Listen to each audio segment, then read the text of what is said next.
Happy holidays, everybody, and Merry Maui Christmas. Happy Hanukkah.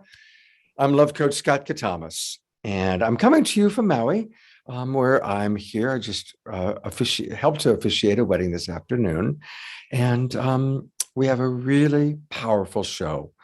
Debra and I really wanted tonight's show to be powerful. We love working with the Twin Ray, who are going to be with us live. And tonight, and it was their idea, we are honoring our spiritual teachers and leaders and inspirations, both in present time and who their influences have been. And wait till you hear some of the wonderful stories from Reverend Michael Beckwith and Andrew Harvey and all the other ones sharing about who their influences have been. It's going to be a very powerful show.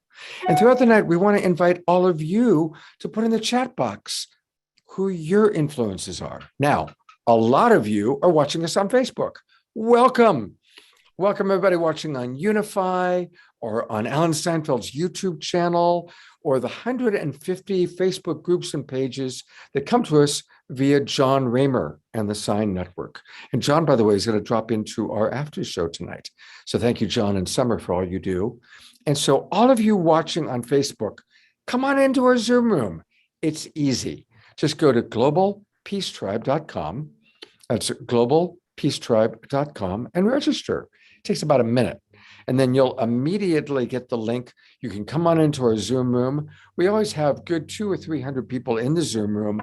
And that's where we can more easily chat with you, see your feedback. And we want your feedback. We want your input because tonight we're making some wonderful choices and decisions. And we want to hear from you. So come on in, go to globalpeacetribe.com and join us. It's going to be a great show. Some of our absolute favorite luminaries are joining us, and the Twin Ray, who we love and adore. And to tell you more about tonight's show, it's my honor to present one very significant time, my business partner and collaborative partner, co-host, Debra Giusti. Thank you, Scott, and so wonderful to be with you all on this amazing emerging of the winter solstice. This is our 89th show that we produced every Saturday night since the lockdown, and we're going to have one more special show for you for season 7, A Glimpse of Heaven, next week.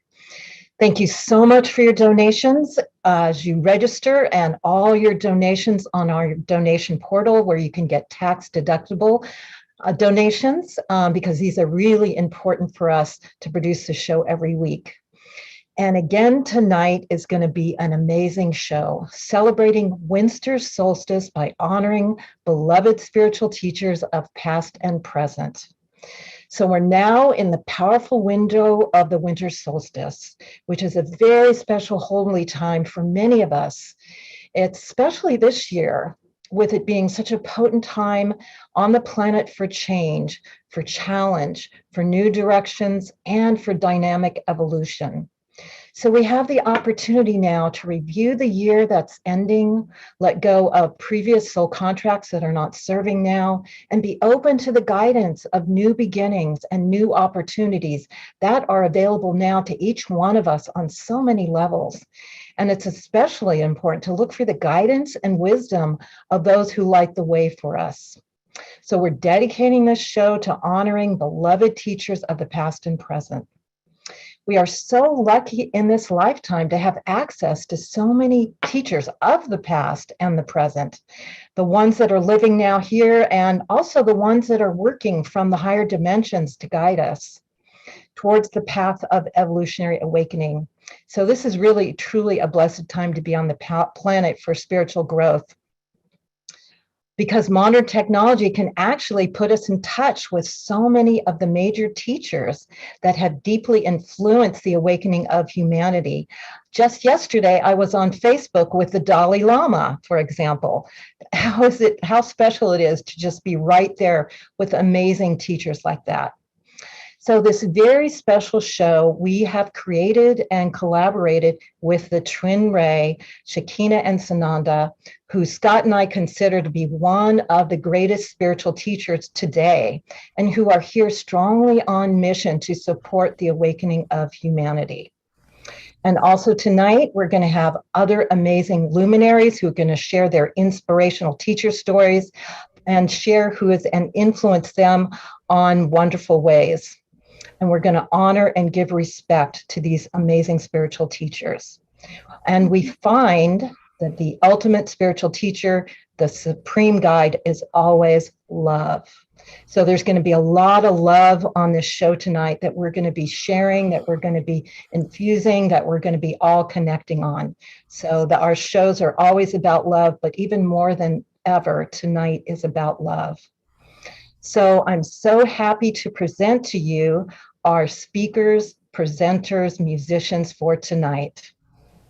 So I want to start with the Twin Ray, Shekinah and Sananda, who are here on this planet now with the devotion of unwavering love to serve humanity. They bring forth wisdom teachings from ancient and modern spiritual science that prepare us to experience enlightenment and spiritual liberation. Welcome, Shekinah and Sananda. So wonderful to have you with us tonight. Blessings, beloved Debra, dear Scott, and Saturday Night Alive family. It's a joy to be with you all, and it's such a really meaningful theme tonight, especially at the timing of the solstice. We're so grateful to be here with all of you and to be honoring those who have walked before, now, and in the future, because we hold spiritual teachers and spiritual teachings and having a teacher very, very high. And we do want to share a little bit about what it really means to have a spiritual teacher and how in antiquity, what that was like to have a spiritual teacher. Yes, it was absolutely sought after. One's life's purpose was really to find the right teacher, to find that teacher that resonated within, because ultimately that teacher that is teaching you to actually bring out and awaken that spirit within. And so this was always the highest, really the highest seeking of anything throughout the many different lineages, whether it's the East or the West. But with spiritual truth becoming absolute, really it was about finding that teacher that would resonate in order to bring that out and manifest that in life, in order to end the entire game of suffering, the entire worldly game of duality. And so we really want to always acknowledge the primary teacher, that's that one's true self, that one expression of love, that one expression of truth, that one expression of divinity that encapsulates all of us together. And through this beautiful show tonight, we'll also be sharing about some very important and close family that had really catalyzed our spiritual journey in such a way to be where we are today, to be teachers and have that noble responsibility, because it's really the greatest honor to be a teacher and to be in service in this way. It is the greatest honor, and it is noble indeed. It is a noble responsibility, because what we really are doing is bringing out the nobility of your soul, reminding you of no matter what you've been through, no matter what has been done to you, the nobility of your soul is untarnishable. Can never be touched. Thank you so much. And we're going to bring you back in just a moment. And I want to introduce the rest of the speakers. but thank you so much. I also want to introduce Satyan and Suzanne Raja. Satyan is widely known as the private transformational mentor, advisor, and confidant to the powerful and thoughtful and influential. And Suzanne has been called one of the foremost leaders and pioneers of the women's transformational movement. Also, we're going to be featuring Michael Bernard Beckwith, who's the founder and spiritual director of Agape International Spiritual Center.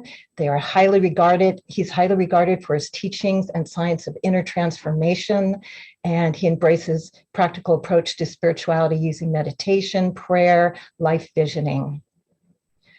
We are also going to feature Matthew Fox, who is an author, theologian, active priest, and he has been calling people of spirit and conscious into his creation spirituality lineage for over 50 years.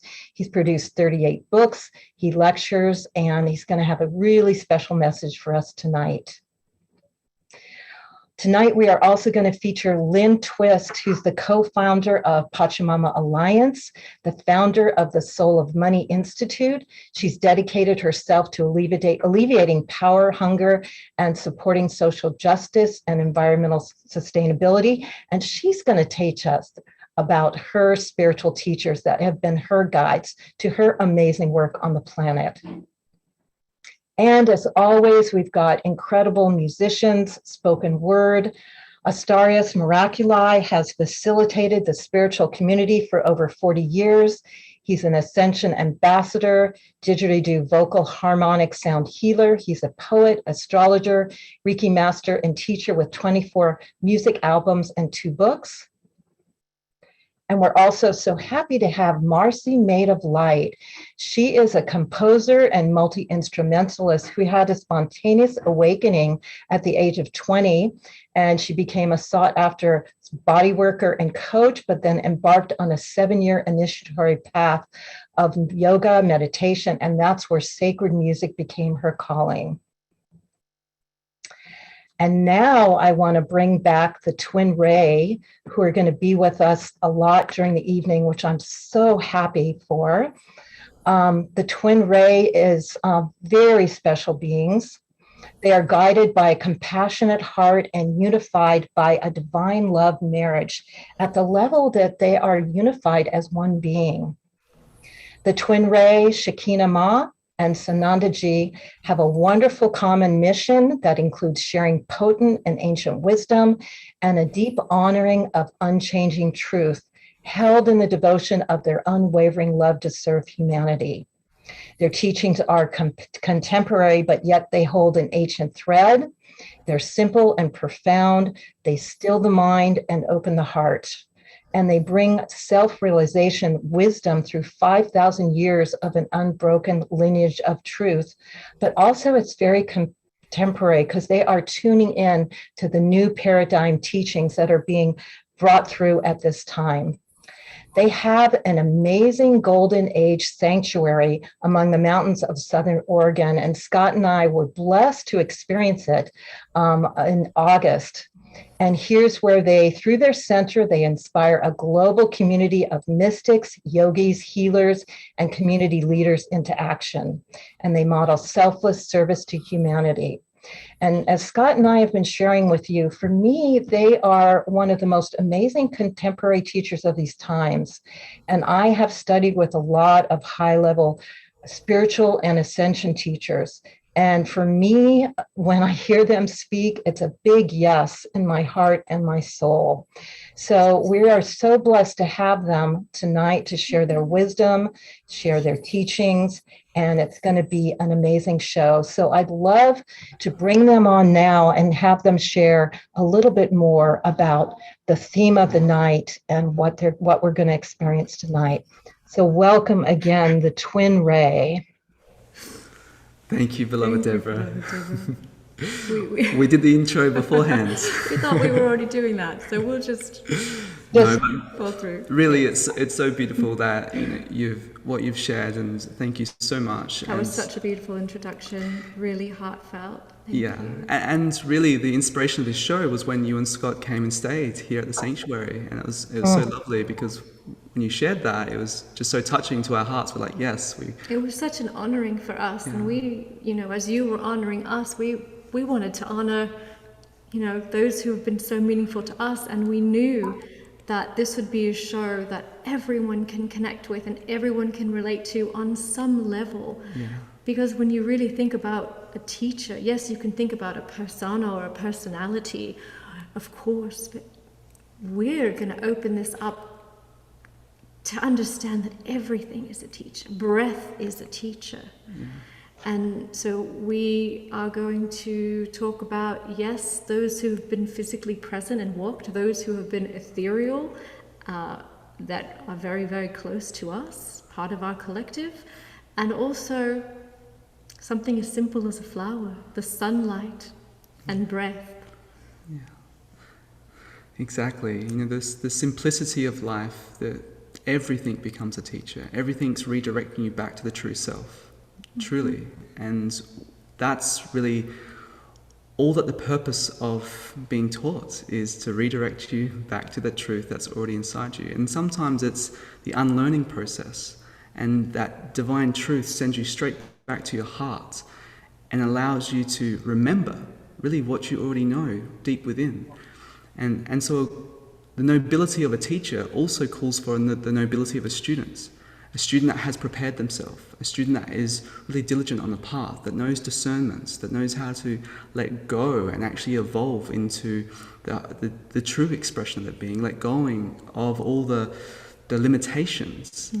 And so really, any guiding light that has graced this planet, any guiding light or a teacher that has come here that is liberated and free, and a true expression of those teachings, that one teacher has many faces. Love has many, many faces, but one spirit. And so we honor... And one truth. Yeah, and one truth. It's always comes back to that one single truth. And that's really what this age is all about, the Aquarian age.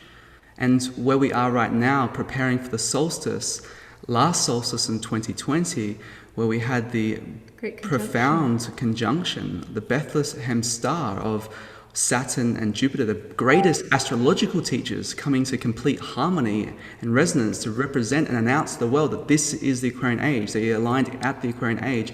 And this motion into this new age right now hasn't been easy for many. It has been a struggle. And there's many leaving the planet right now, and there's many more coming into the planet. It's a whole new cycle. And so there's a whole new wave of teachings around this new cycle of life. But there's always that one common denominator, that one ultimate truth, that one ultimate expression of love, that anyone that hears that, who feels that, becomes alive within that, remembers really the true nature of oneself and the true purpose of one's life. Mm-hmm. And just like we started to share earlier, we bridge things back to the ancient world and again find that golden thread that connects that which is ancient, that we hold very close to and very dear to, and also that which is contemporary, that which is real and available and alive right now. And in a world where we live in the West, we very much fall towards the East, but yet we're here and we live in the West. And in a world in the West where there's a movement right now where people are saying, well, they don't need teachers, we want to talk a little bit about that and explain the beauty, the grace, the benefit, and the honor to really have a true spiritual teacher, because a true spiritual teacher is going to return you back to that love that can only be found really when somebody is that light for you that exemplifies, models, and embodies that spirit, a liberated teacher. Yeah. So in this beautiful show together, we'll share more about that and really share the inspiration of some that have been a part of our life, to be where we are today in this capacity to be in selfless service and share and be a teacher to the ones that we are blessed to be a teacher for. But everyone is always a student at the same time. And that's the thing about a teacher, is that a great teacher can only be a great teacher with great students. Mm-hmm. Well, I am honored to be one of your students. And I want to say that I've been around the block a long time. I've met so many spiritual teachers and a lot of amazing, beautiful beings that have graced my life. And many of them are going to be on the show tonight, including, by the way, Andrew Harvey. We didn't mention that we have a wonderful video from Andrew. But I want to say to everybody watching that getting to know the Twin Ray and spending a week with them in their home temple was truly life transforming. And what they share, there's a lot of wisdom, but it's who you both are. These two beings are so generous. They are so generous with their love. And I just appreciate how you model, above and beyond all the incredible wisdom that you have, how you just model generosity of spirit, generosity of beingness, generosity of sharing your presence. So thank you. Thank you. They're going to be on two more times during the course of our show. So you're going to see more of Twin Ray. But I really want to ask you a little bit, if you could share with us about this very special offering that you're going to be providing, because I want to make sure everybody knows about it. Debra and I will be putting in throughout the link, and it's your masterclass. Tell us a little bit about it. So this is just... We'll just switch gears for a quick moment. Yes. This is just a free offering, beloved, to assist to clear the slate of 2021 and to help all beloveds go through a process to catapult them into 2022, which is a master builder year. So really, this is just an offering from our hearts to give you a process, a technique, and a ritual to help clear all the opportunities that were really blessings in disguise of 2021, but also harness and cultivate all the positivity that you have garnered, not only through this year, but all the years, in order to really set you up for a powerful year of 2022 and prepare you to really receive the frequencies of what this year is going to bring. And so we speak a little bit about the forecast of 2022, and we also actually just are about to release another bonus with that masterclass, which is all about the solstice, and giving another solstice meditation to prepare for this time as well. Another free one, of course. And so again, this is a free masterclass. It's, how to wipe the slate clean for 2021 and really catapult you into 2022.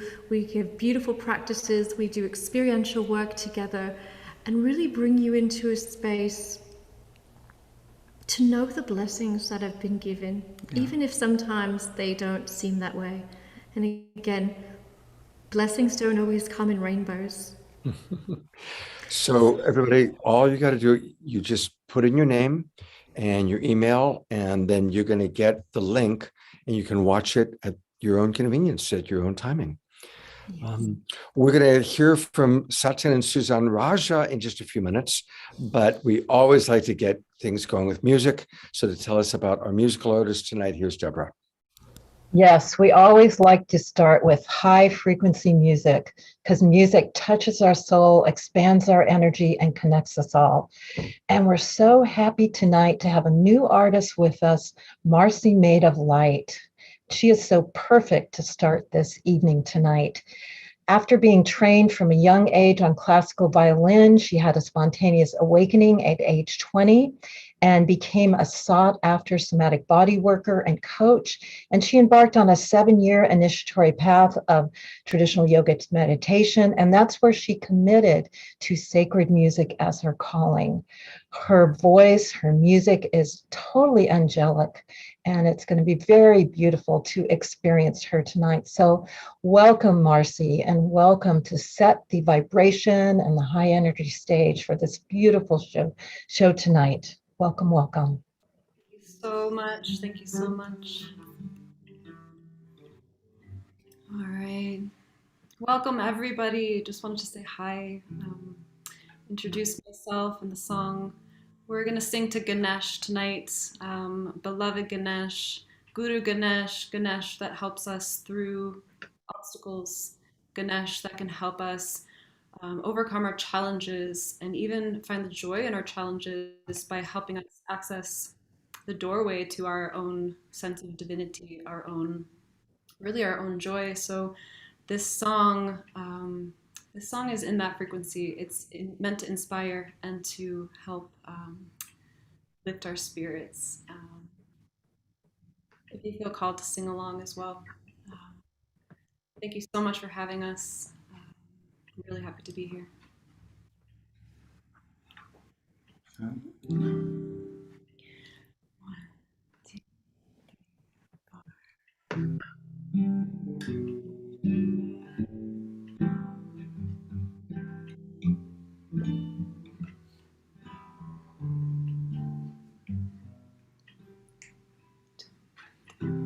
Bhagavan Ananda Hari Om Om Sharanam Ganesha Hari Om Om Bhagavan Ananda Hari Om Om Sharanam Ganesha Hari Om.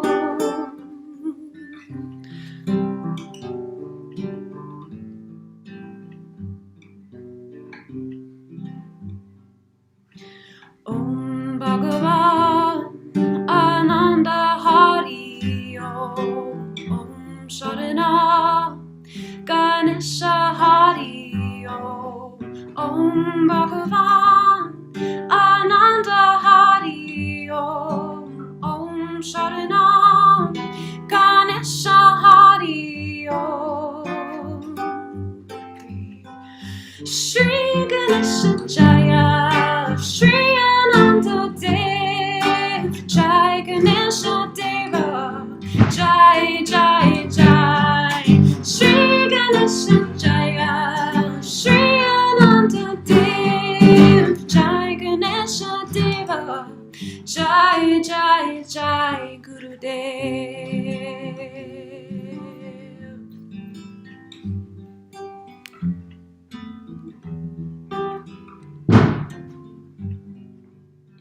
Girijanandana, Goriyanandana, Girijanandana, Murtaye, Parama Ananda Murtaye, Parama Ananda Murtaye, Girijanandana, Goriyanandana, Girijanandana Murtaye, Parama Ananda Murtaye, Parama Ananda Murtaye, Om Gam Ganapataye, Om Gam Ganapataye, Om Gam Ganapataye, Namo Namah, Namo Namah, Namo Namah.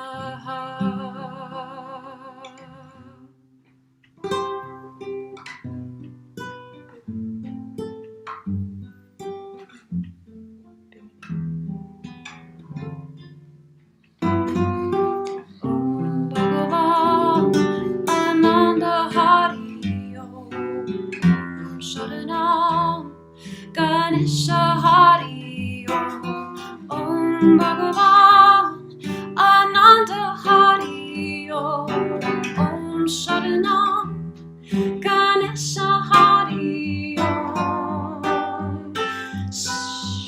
Shri Ganesha Jaya, Shri Ananda Dev, Jai Ganesha Deva, Jai Jai Jai. Shri Ganesha Jaya, Shri Ananda Dev, Jai Ganesha Deva,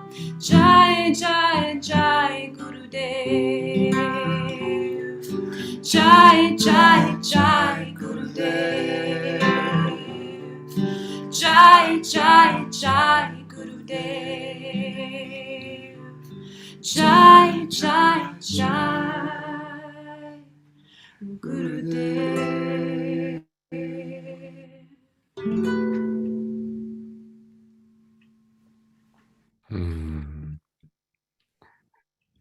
That was just delightful. Thank you so much. Wow. It's always such a joy when new musical artists come into our world and that we just feel that incredible, beautiful vibration. I personally love Ganesha. And Marcy's going to play two more songs for us tonight throughout the show. But Marcy, I do want, since you're new, I want to kind of introduce you a little bit more to our global peace tribe here. And so tell us about this. You just completed this album, Into the Light. So tell us a little bit about it, please. Yeah, sure. This is my first album, and it's really inspired, first of all, by my own personal meditation practice and deep relationships that I have with these deities. It was really a seva for me, and really an offering.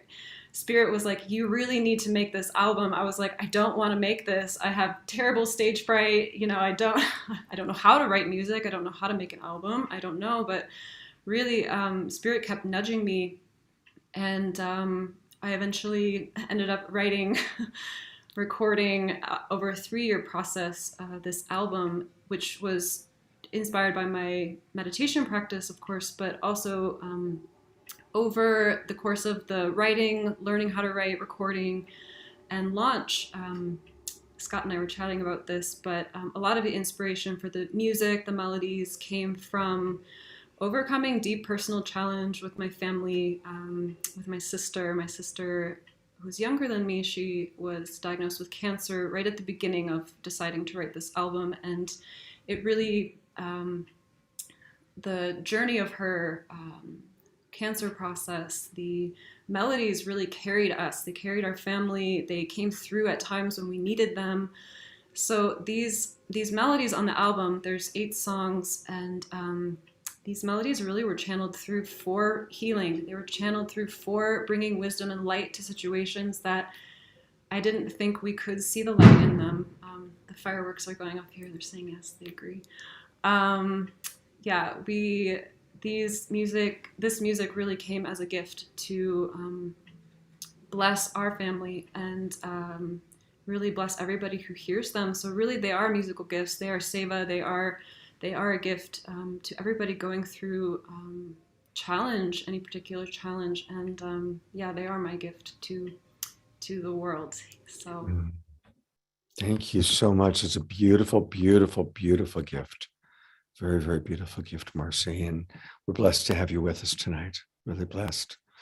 And thank you for sharing about your sister. And yeah, so many of us are having to deal with passages, but my gosh, to lose a sister at such an early age like that is unimaginable, really. So thank you for channeling that pain and that situation into these musical offerings.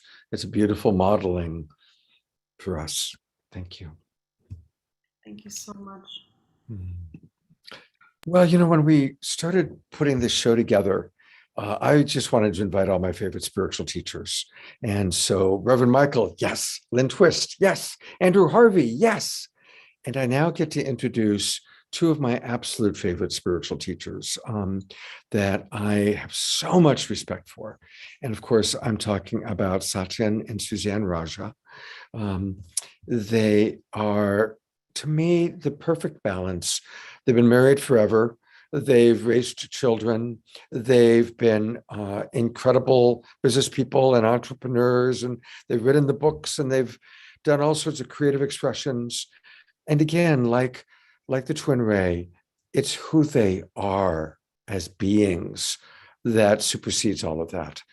Again, they're generous, just like I was talking about with the twin ray, and they're loving and they're consistent. I've been in their home, and they're always like that. They're consistently loving.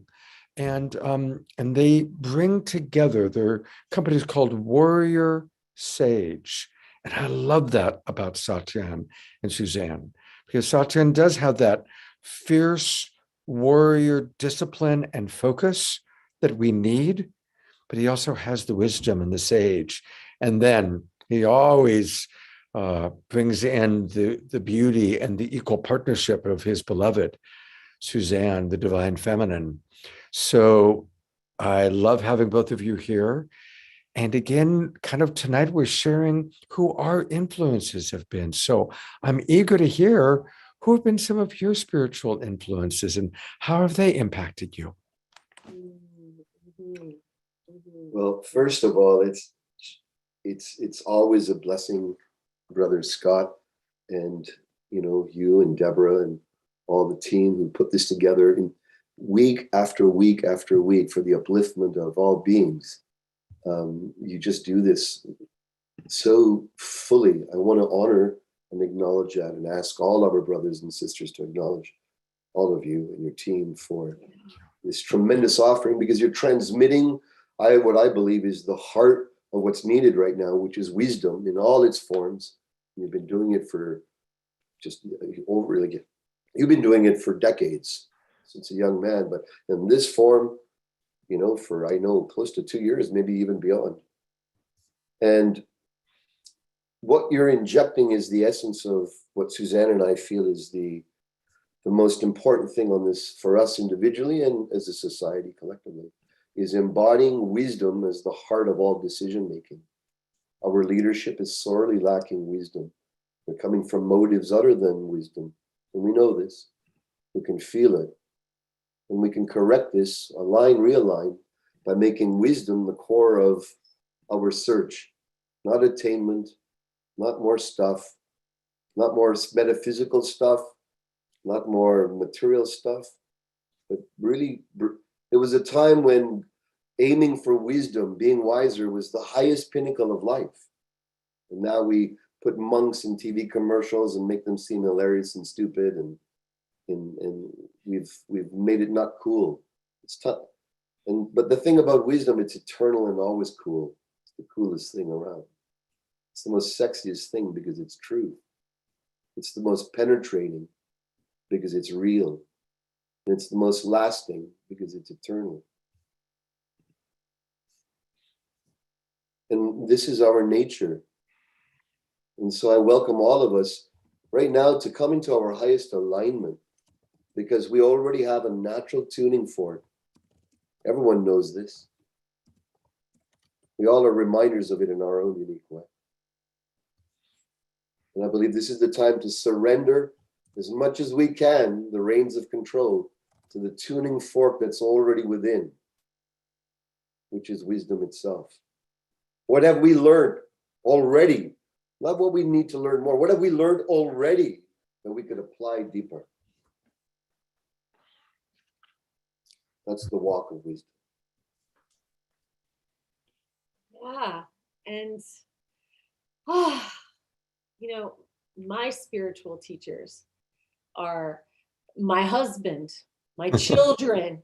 I tell you, if they're not my spiritual teachers, I don't have any, because it's a school of life, really. And it really shows me where I'm at in terms of my frequency. How willing am I to really open to them and to feel them and to be seen by them and to be really, our children have our DNA.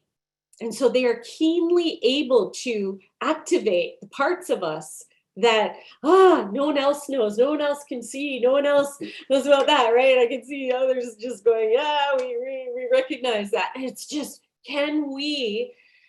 how far have we traveled spiritually when in your face, they're like, what, people pay you for this? Look you in the face and say that. And you're like, yeah, but I do so much. It's a call to rise. It's a call to rise. And really, for me, anyone in my sphere is my spiritual teacher. My community is my spiritual teacher. My neighbor next door that I don't know yet is my spiritual teacher. Each and every being that I encounter, if that is not my spiritual teacher, then I need to wake up. And so for me, I have the joy of each and every day, and the joy and the reckoning of where I'm at by being in contact with others. And I feel like that is the thing that is missing and is an opportunity for us to deepen, is in contact, deep contact and depth of contact.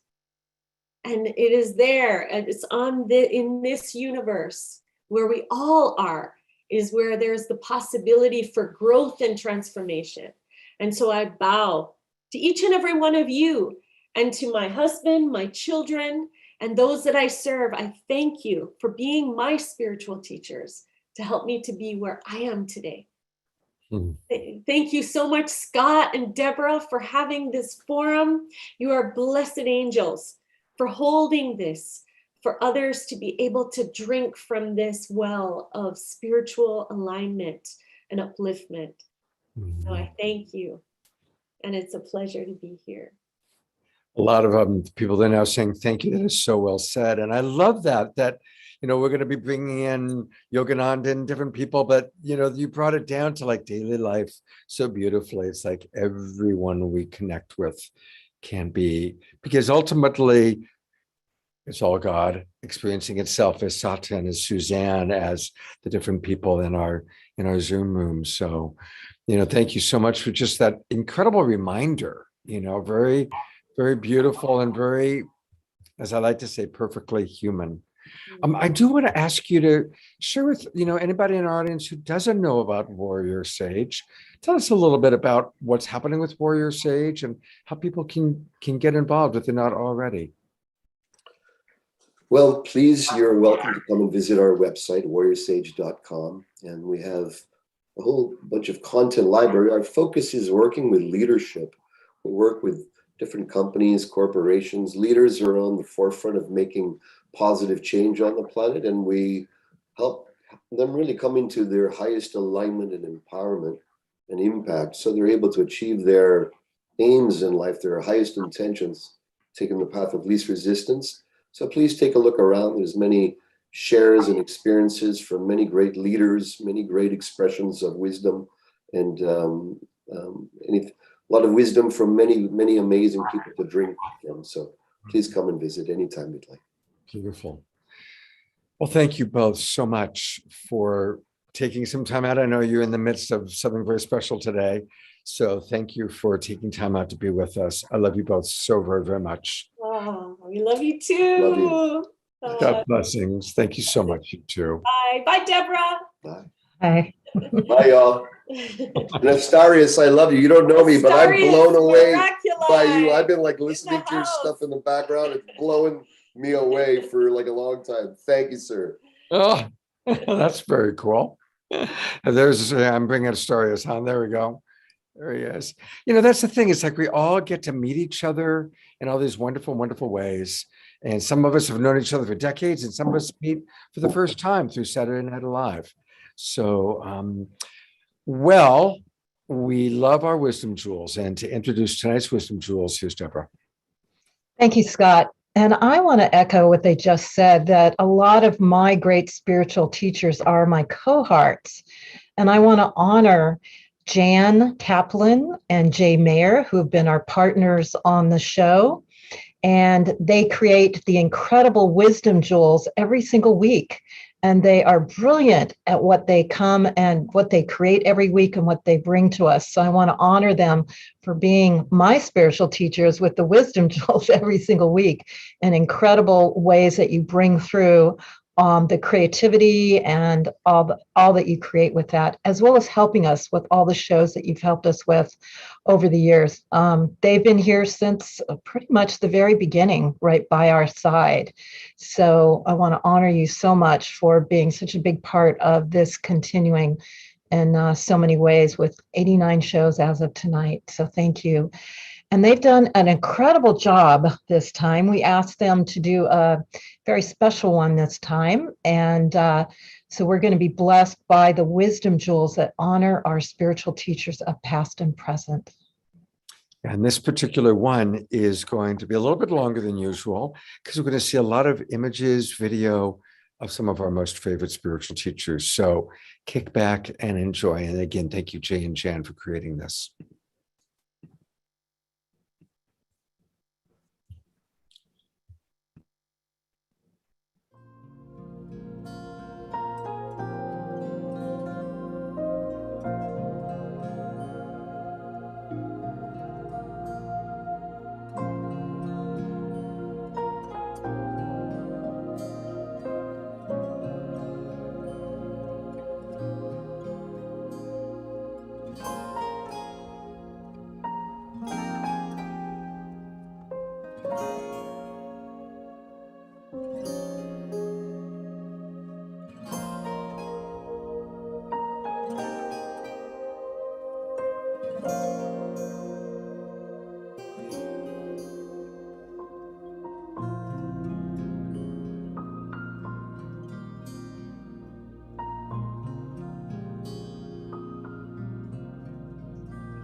पे चल के देता जो ये संदेशा प्रेम के रंग सब रंगे सबका है एक खिवैया भीड़ में हो या रहे अकेला आनंद में रमता जो नंदती नंदती नंदती नंदती नंदती देवा नंदती नंदती नंदती नंदती नंदती देवा नंदती नंदती नंदती नंदती नंदती देवा नंदती नंदती नंदती नंदती नंदती देवा.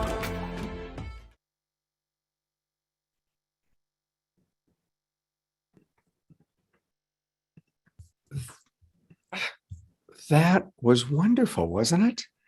I'd love to invite all of our Zoom room guests to put into the chat box which of the teachers you just saw that Jay and Jan presented that have impacted you. I bet a lot of you love Amachi, certainly the Beatles, Satguru. So definitely put in, I'm seeing Jesus. And we really want to hear from all of you. I mentioned this at the start of the show, but we want to know who are the spiritual teachers that have influenced you and perhaps how, what are the ways they have impacted you? We want to know those things.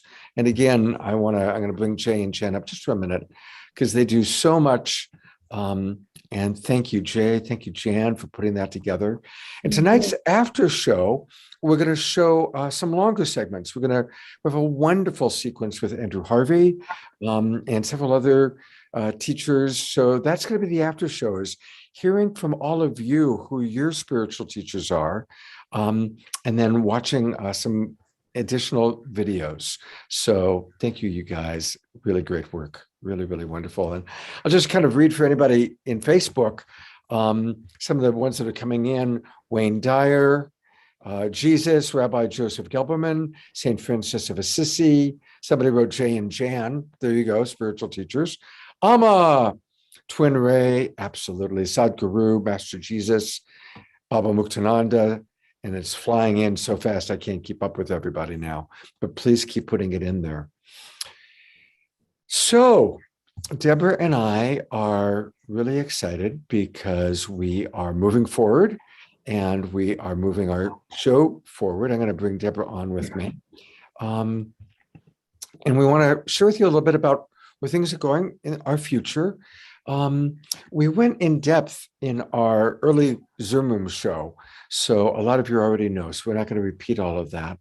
But we do want to encourage you to continue to please support us, to support the Global Peace Tribe. And there's wonderful ways to do that. While we kind of talk, I'm going to put up right there our little supportgpt.com way that you can support us. And just take your camera and go towards it and boom, it brings up how you can donate. And it is tax deductible. This will take you to a tax deductible place. And Debra, anything you want to share? Just that this is really important for the continuation because your love and your participation on the show is great, but your green love really gives us the juju to continue forward. So your tax deductible donations for this year are really, really important for us to lay the foundation of continuing in so many wonderful ways in 2022. So this month has been the campaign to support the Global Peace Tribe. So we have the foundation, the solid foundation to go forward and produce shows every week and produce our special events. And we have all kinds of other incredible ideas, especially reaching out to all people around the world that are wanting this kind of love and light. So we want to have the juju, the green juju, to be able to reach them and bring them in and give them this love and light and inspiration to see this challenging time as an awakening time, because that's what we really stand for, that we are here to create the new world together. So your green love today, and especially this month, is going to help us do that. And you can always get the donation in our newsletters, and we're putting it on all the links here now. So thank you so much for your green love. Thank you. And I am so excited to share with you what we're going to be doing in the winter season. You know, this is next week is our last episode. We've been doing Saturday Night Live in a quarterly basis. And so we are going to start a wonderful new winter season with a new name. We are calling it The Awakening World. And the awakening world is what's really happening. And we acknowledge that it is a difficult time. It's a challenging time. Birth is messy, and we are in a rebirth. This is it. This is the time that we all have been preparing for in our lives. We are going to experience an incredible transformation that's already begun. And that's why we're so blessed to have people like the Twin Ray who are helping to guide us. And that's why Debra and I have been so dedicated to bringing to all of you what's really happening. So the awakening world is going to be what we're calling our show. And we're actually going to dedicate each weekend to a topic. I'll continue to do my Friday night show, but we're going to also call that The Awakening World, Friday night edition. And Trish will still co-host with me. And then the Saturday night edition of The Awakening World, every week I will have a different co-host while Debra takes a hiatus. And my co-hosts are going to include some of your absolute favorites: Kristen Hoffman, Larissa Stowe, Eden Amadora, Andrew Harvey is going to co-host with me. So we're very, very excited about that. And every weekend we'll take a topic and we'll go in depth. We'll talk about it with some really wise people on Friday night. We'll do a Saturday night inspirational variety show, similar to Saturday Night Live, with music and magic and presenters, but a little bit more tight, a little bit more interactive. And then I'll still continue to have my Sacred Sunday show to kind of wrap up that particular theme, that particular topic. And we want to hear from you what topics you want to hear. What are the themes you want? Of course, we're going to continue to do what we've done before: relationships, the environment, spiritual awakening and ascension, UFO, and our galactic family. And if there's other topics that you want to hear or other speakers you want to see, put in, like I see right now, somebody put in Zach Bush.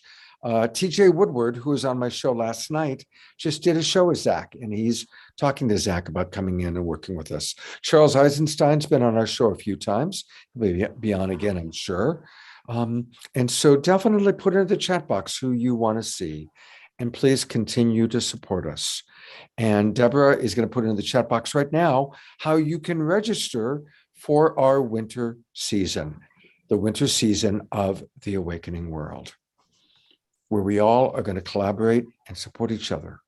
And what we started as Saturday Night Live has grown into the Global Peace Tribe, and the Global Peace Tribe is bringing you Saturday Night Live shows, The Awakening World, and many other shows. And we will continue to grow with special events. Debra is designing some really fun and wonderful special events with some of your favorite teachers and presenters, as we've already done.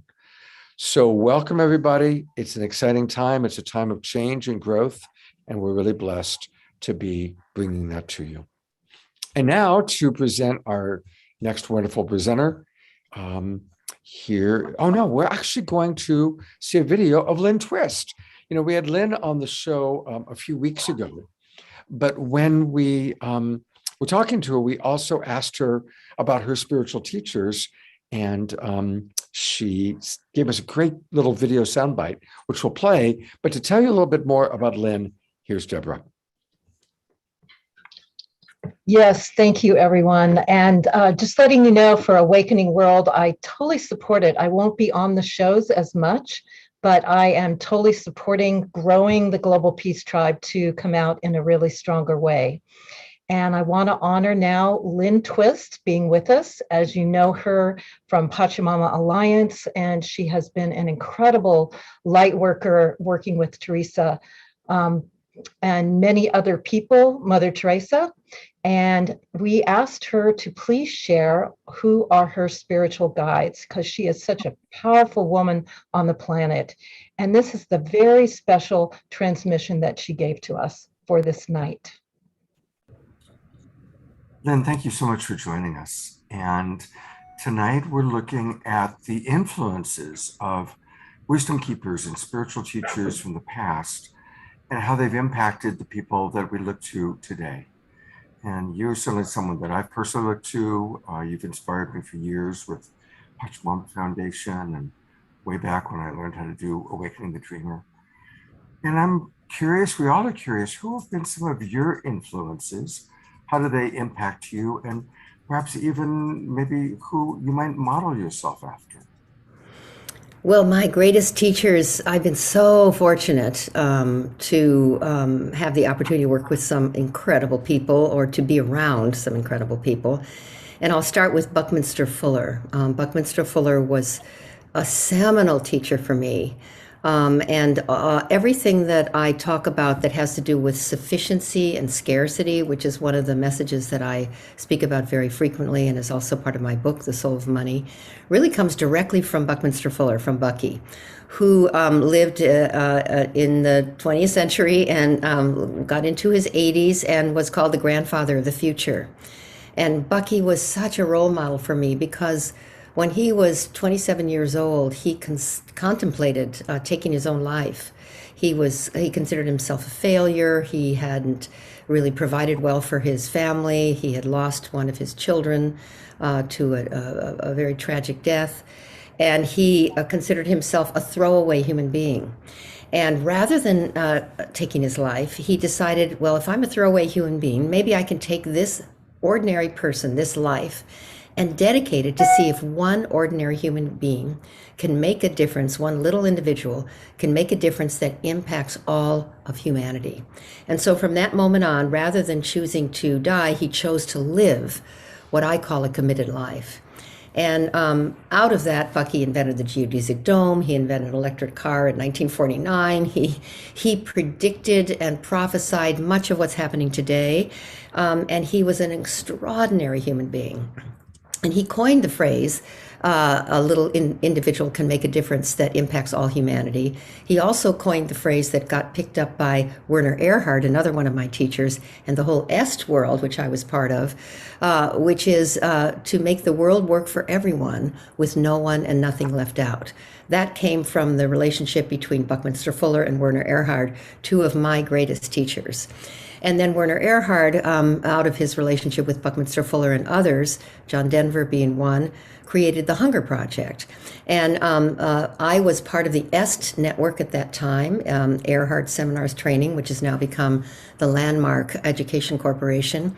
And although it has a different name now, the very core of that training, those programs, has nurtured and really awakened me like nothing I can ever talk about enough.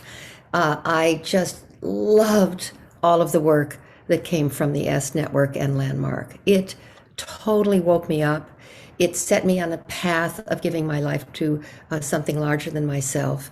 And Werner Erhard in particular, an absolute genius walking on this earth, in my opinion, who survived scandals and all kinds of things that he was accused of, some of which was probably valid.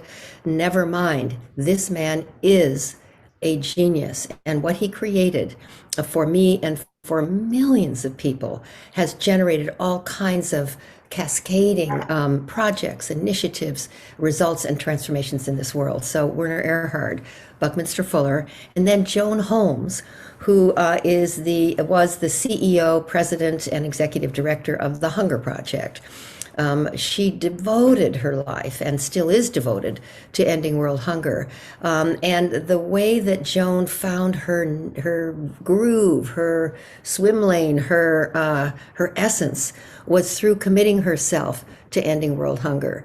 She was an educator and probably a remarkable educator, but when she took on ending world hunger, it shaped her, it molded her into an absolutely brilliant person who's tapped into source. And so Buckminster Fuller, Werner Erhard, Joan Holmes, they shaped me. They gave me the life that I have today. And then I must acknowledge Archbishop Desmond Tutu, who had a huge impact on me. Mother Teresa, who I got to work with when I was working in the Hunger Project in India, who had a huge impact on me because I was raised as a Catholic. And so she walked on water and glowed in the dark as far as I was concerned, but really taught me and returned me to my relationship with Spirit, and I'll even say God. And so those people, plus the unknown, and in many cases, people will never know.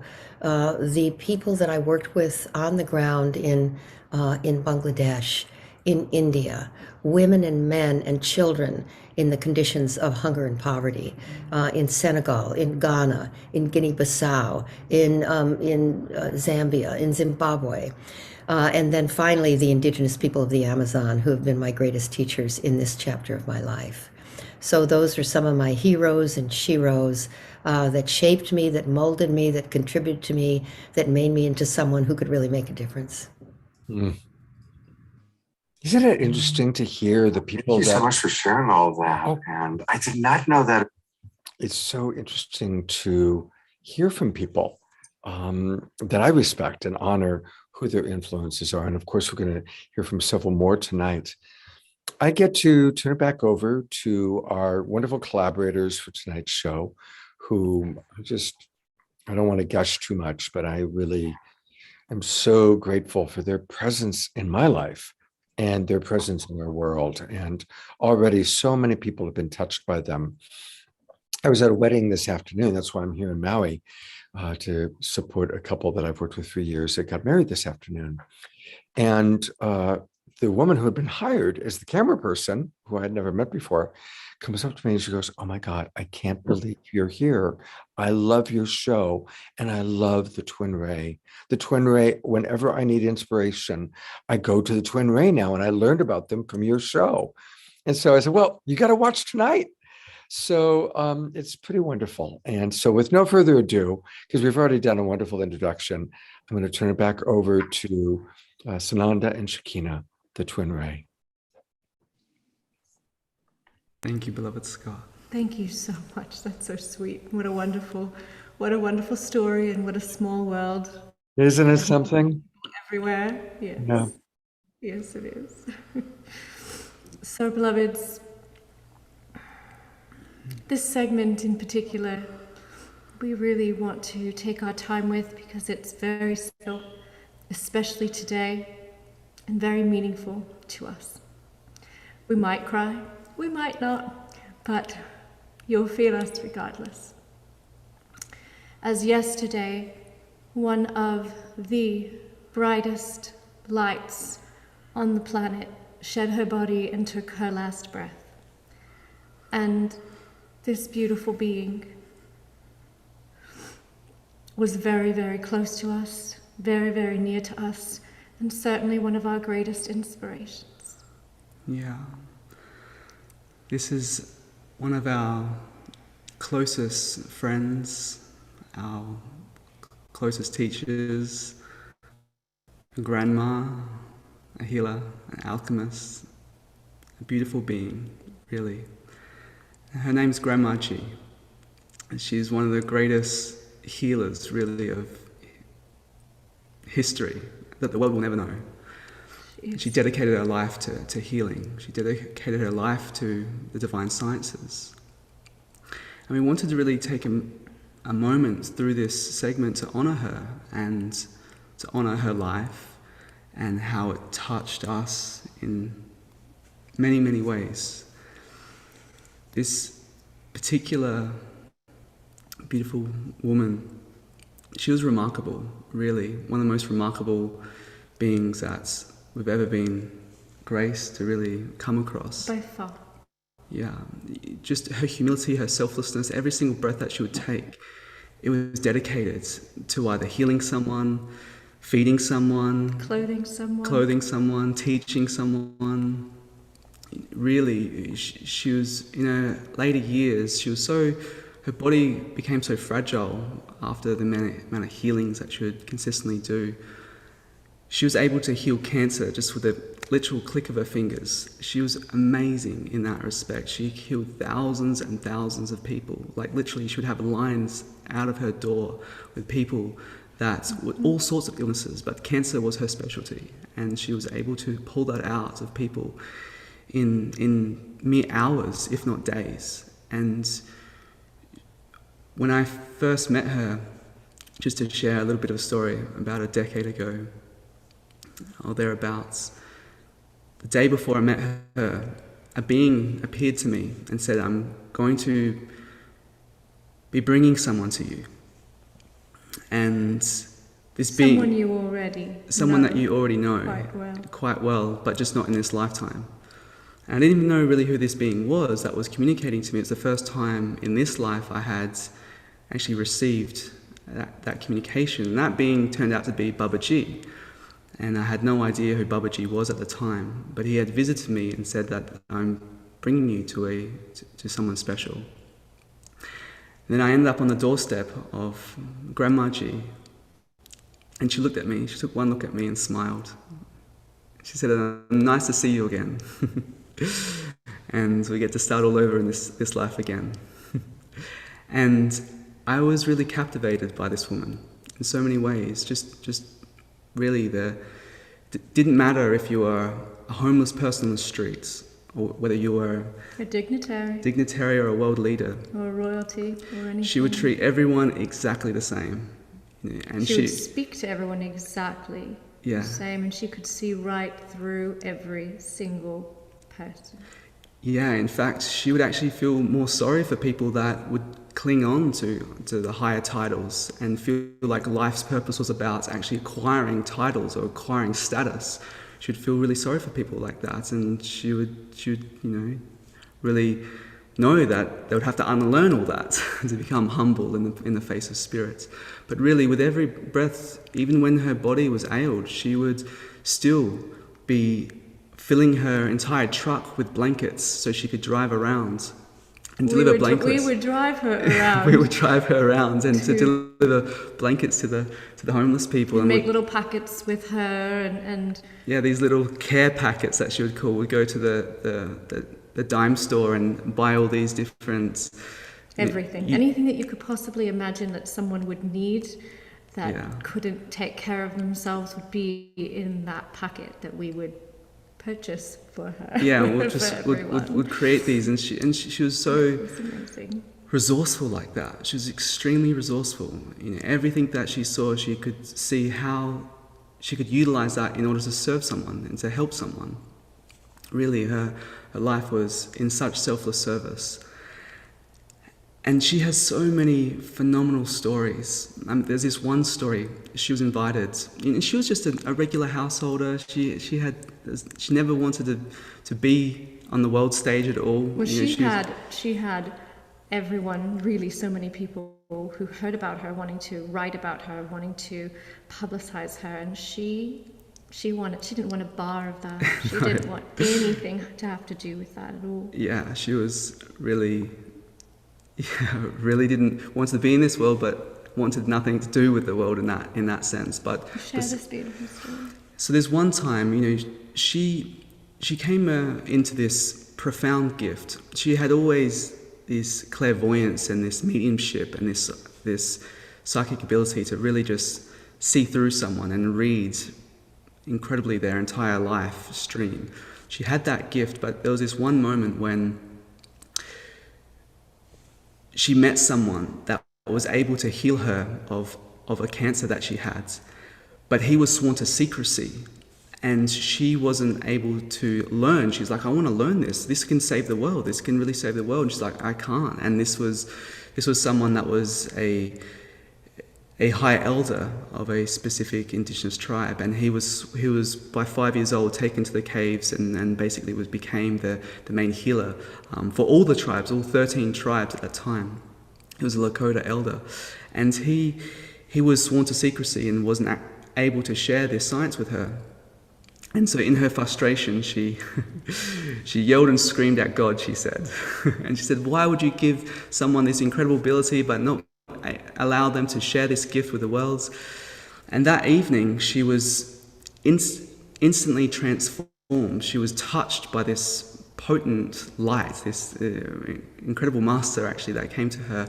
And within 2 months, she became this profound, world-renowned healer.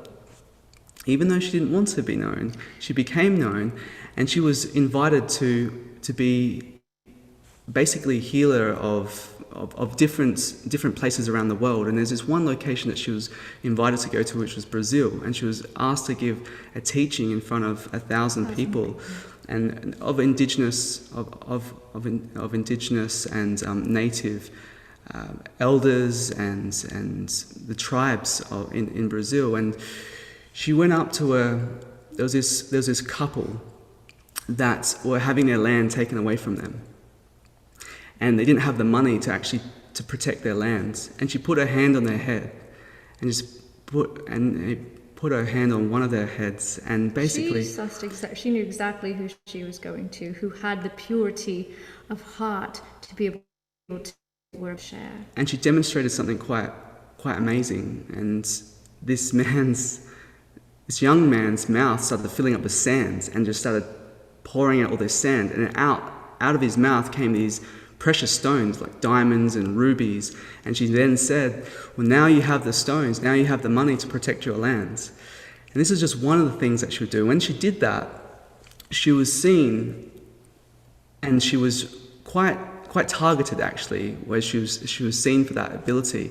And so many wanted to learn from this. And so she didn't prize any of that. She just saw them as, that those miracles, she could materialize things at will, as she was incredible like that. When we came into contact with her, the amount of mystery that would be unveiled by being with her was just amazing. And we know, especially our students who are watching and who are present, also experience a lot of the things that we're sharing right now.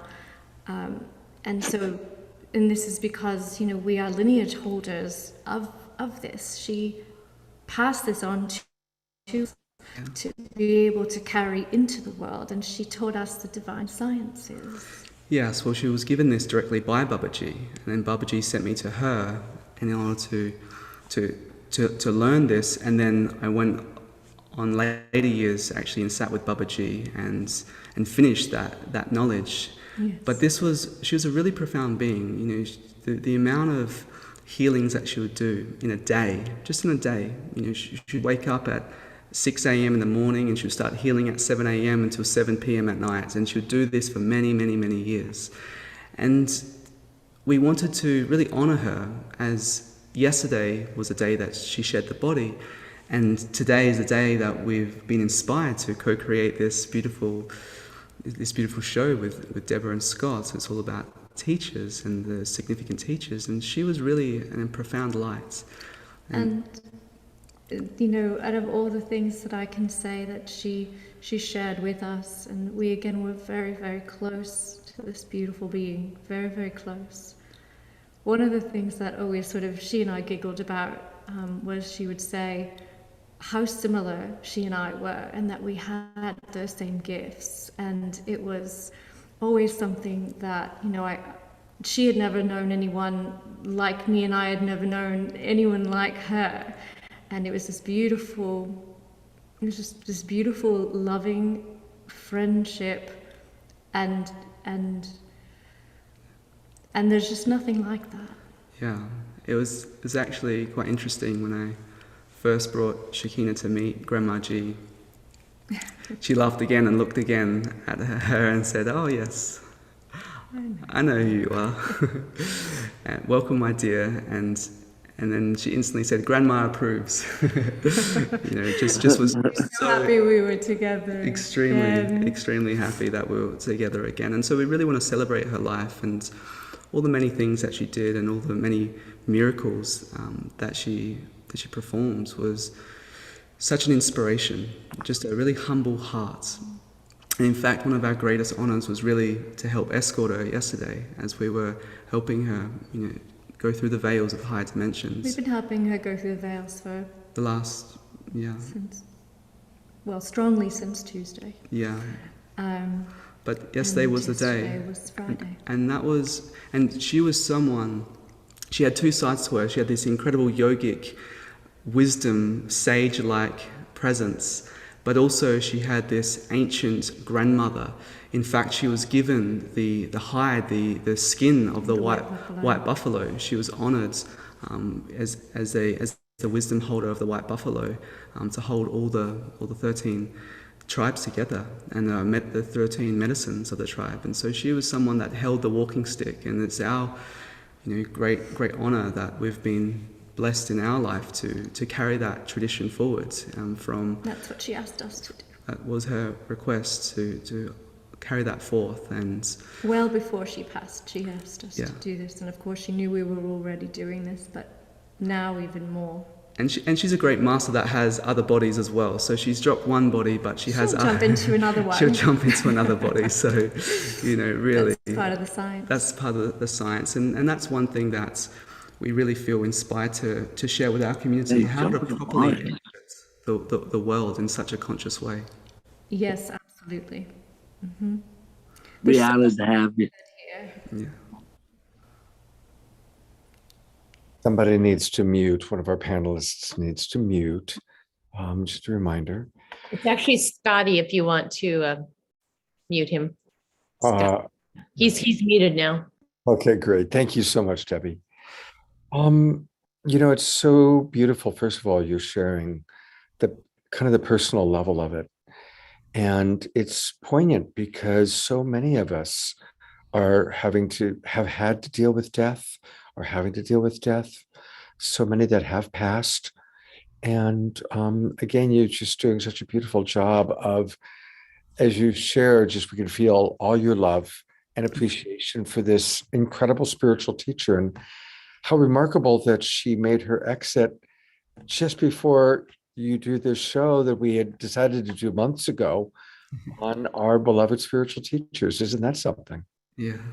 We knew she was doing this. Yeah. We knew on Tuesday that this was happening, that this would be on Friday. And when she left, the body, it's so amazing that she didn't have a wrinkle on her face. She didn't have a wrinkle on her face. She was about 70 odd years old, and she didn't have a wrinkle on her face. She had wrinkles, but then they went away because this is what happens in a conscious death. The body is filled with light. The body is filled with light. And moves through. So it was such a miracle just in her passing as well. And that was such a beautiful teaching for her family as well. Yeah. That, very normal sort of family members to watch this incredible being exit the vessel, exit the flesh. And so we honor so deeply. There's so much to be said about this beautiful being, and what's even more so is that she represents all spiritual teachers. She represents all hearts. She represents what love is at its truest, most genuine, most authentic, most unmasked form. Her every breath was that of love. Every thought was that of love. And that is the merit of a true spiritual teacher. And saint. She was a saint. Yeah. She is. You are clearly going to carry on her lineage in many wonderful ways. And I'm really excited about what's going to happen next, because we are going to see Shekinah's miracle video. I'm going to have Shekinah tell the story about it for a moment. But I just want to add, when Debra and I visited them for a week in August, they do so much. There are all these incredible major paintings that would take years, you would think, to make. And Sananda's like, oh yeah, well, I did those. And all these, every room was like perfectly decorated with all these designer everything. And Shekinah was like, oh, well, yeah, I created that. And so they are multidimensional beings operating on multidimensional levels, including Shekinah's beautiful voice. So Shekinah, we're about to play your miracle video. And as we play it, I know that we talked about all of us thinking of the people we've lost, that we still love, still connected to. But I'd like to ask you to share just a little bit about the remarkable story of Shekinah's miracle video. Yes, beloved Scott, I'm happy to do that. So I just take a quick breath. Okay. So last year around this exact time was the eclipse solstice time, I was at about 3 o'clock in the morning, just by myself at the center of the node there around the obelisks, the crystal obelisk, and I started singing a prayer. And right before I started singing it, my telephone, which was on the other side of the room, started recording. So it started recording my voice singing a cappella just by myself in this beautiful temple space on a very auspicious time and transformative period into the Aquarian age, and afterwards, when I kind of came back in, I went to my phone and I showed Sunanda, I was like, oh my goodness, this has been recording all by itself. And I knew then that it was something that had a transmission with it. It was something that was going to be shared at the right time. And it feels like it's the right time now to go ahead and honor all beloved spiritual teachers, all who have passed, all who have given their last breaths in service to the divine within the eternal spark of all life. And this is the Ana Bekwa. And would you like to share a little bit about the Ana Bekwa, my love? Yes, it's a Hebrew prayer. It's not normally done by singing it, so it's quite special in that. I like to put music. Yes, sung to prayer. Mm-hmm. And this is the 48 names of gods. It's a specific formula in the Hebrew dialect of expressing the 48 names of God in order to produce miracles. That's why it's called the miracle prayer, the Anabakora.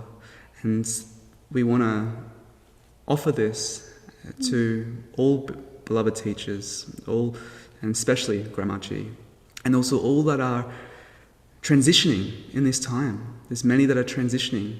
They've been trailblazers for the past age and to really set the stage for this Aquarian time. Yes. And there's many that are transitioning and they're assisting on the other sides. And we want to really honor this and offer this honor to all of them.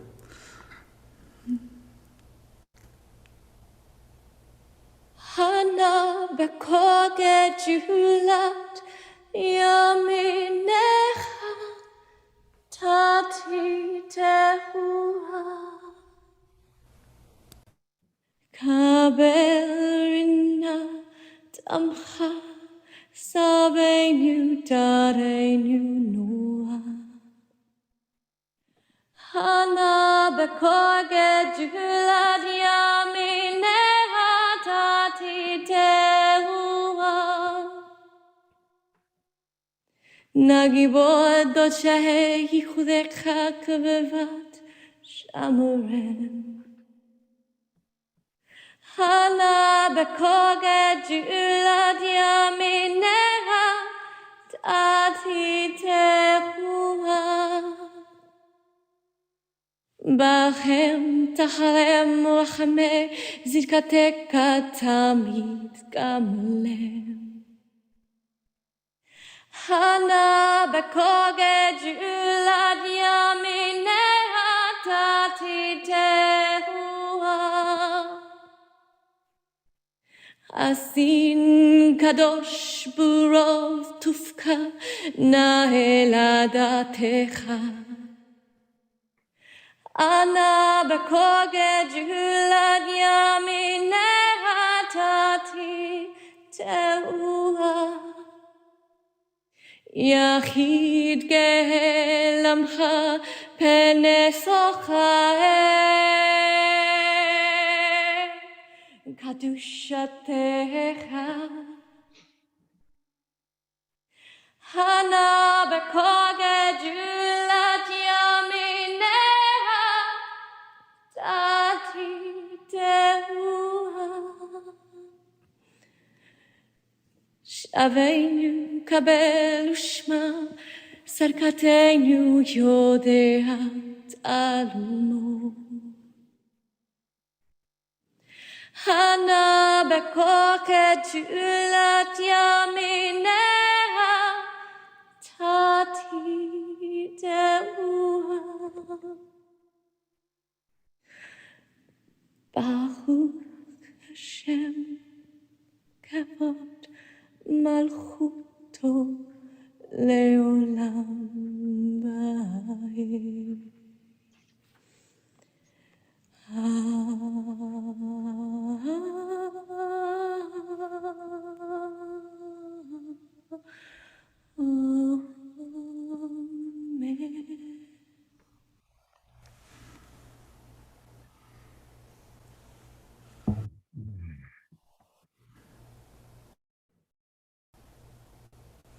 So much for an incredible transmission. I mean, just let's all just take a moment of silence and breath as we feel that vibration of love, that vibration of passion, as we remember our beloveds that are on the other side.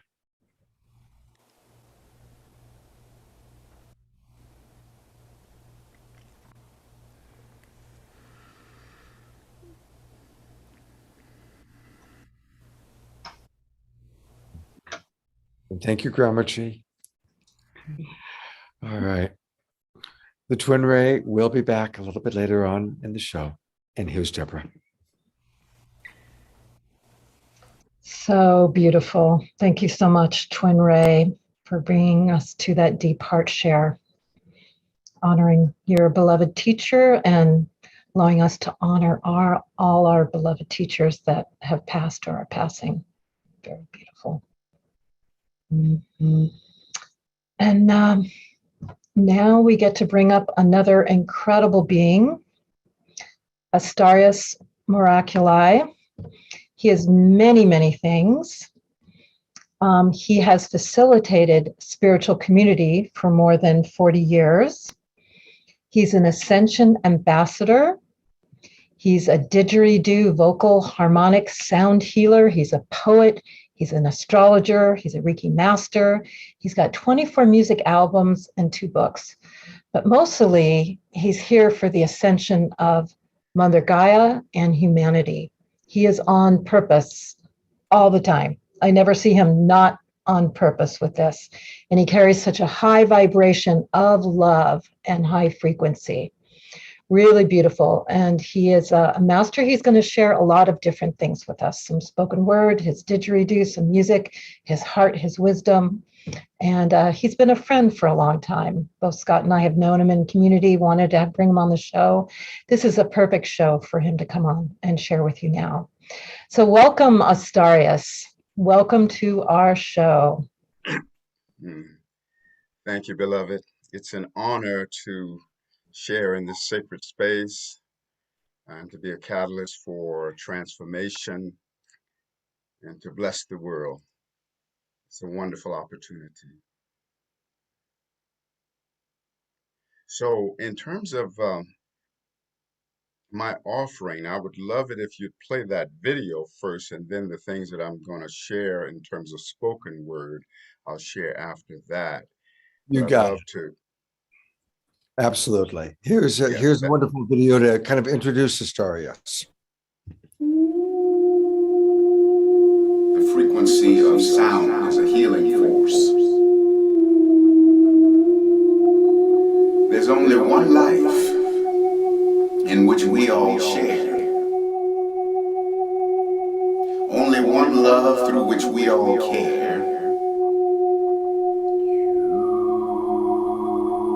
Only one being in all that we're seeing, a slumbering giant, is what we are freeing.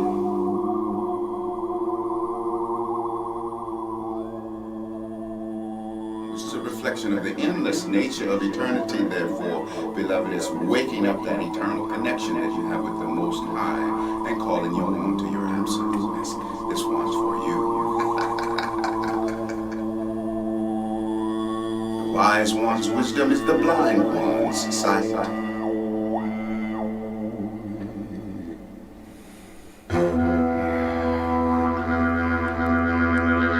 Ground in this truth of the oneness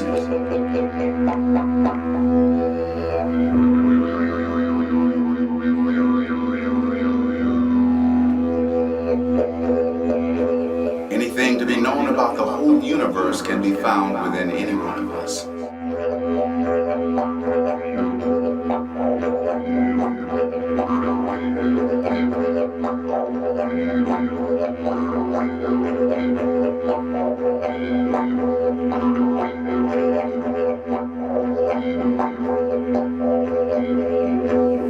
And so sound is a sonic resonance of consciousness that has the capacity to trigger within us a remembering of who and what we truly are.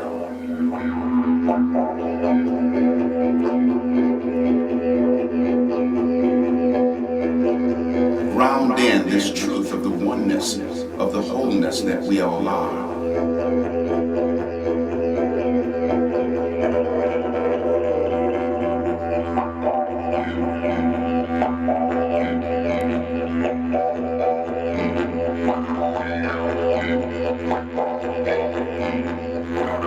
We each are our own version of the universe, our own version of the Most High.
Thank you so much for sharing that.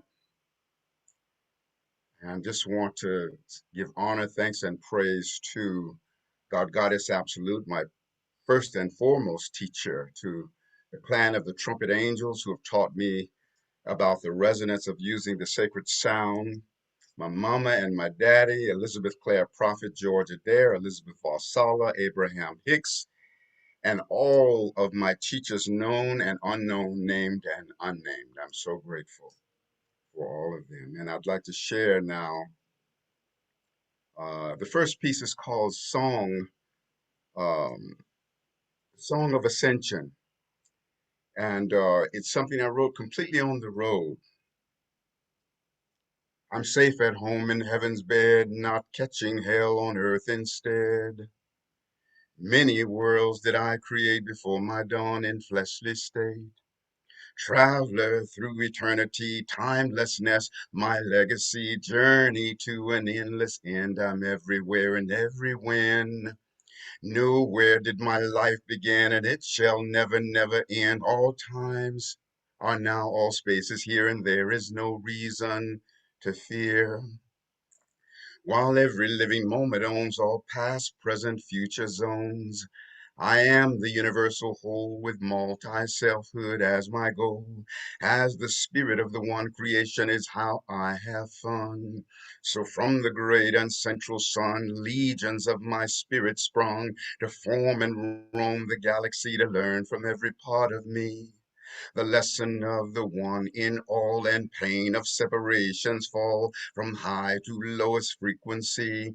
All I ever find is me. My mission lives in all dimensions, oneness being my prime intention. In all the mirrors of myself I see true love and godly wealth. And once while traveling on the earth, I forgot my birthless birth. A bitter war I waged with me, forgot that I was whole and free. Once upon eternity, never did I fight with me, yet once upon a time and space, I lost my mind in human race. Not catching hell on earth, instead I'm safe at home in heaven's bed. Bridge across the seas of time, yield passage to this soul of mine. Let me taste the ecstasy I knew before human misery. A mighty essence then I am. I wrote the pages of the master plan, dancing on a sea of being, light and love. We're all decreeing, calling to my fallen self. Time to regain heaven's wealth. Cross the bridge of what's to be, where from your nightmare we are free.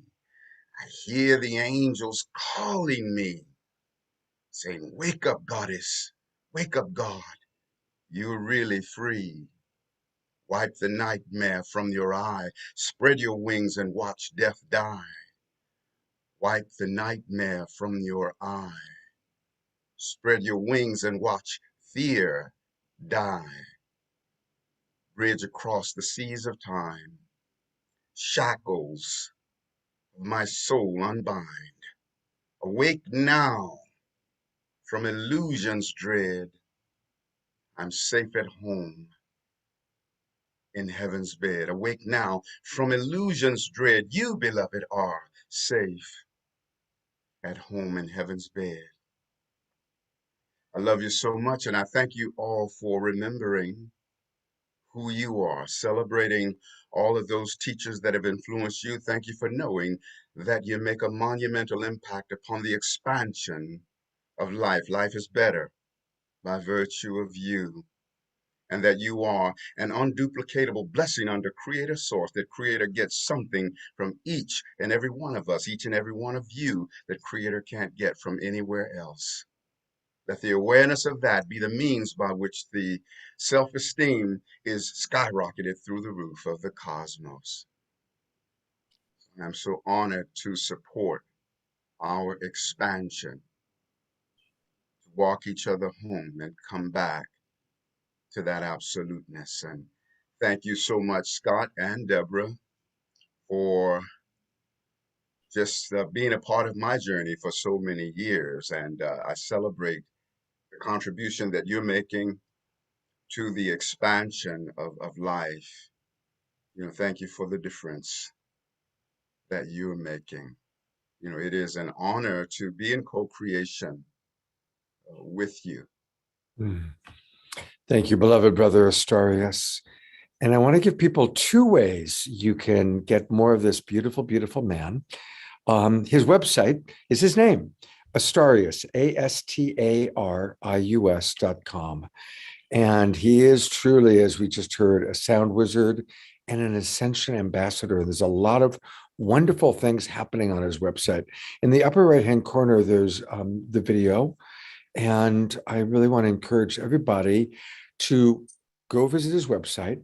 But also, I want to go deep with this guy.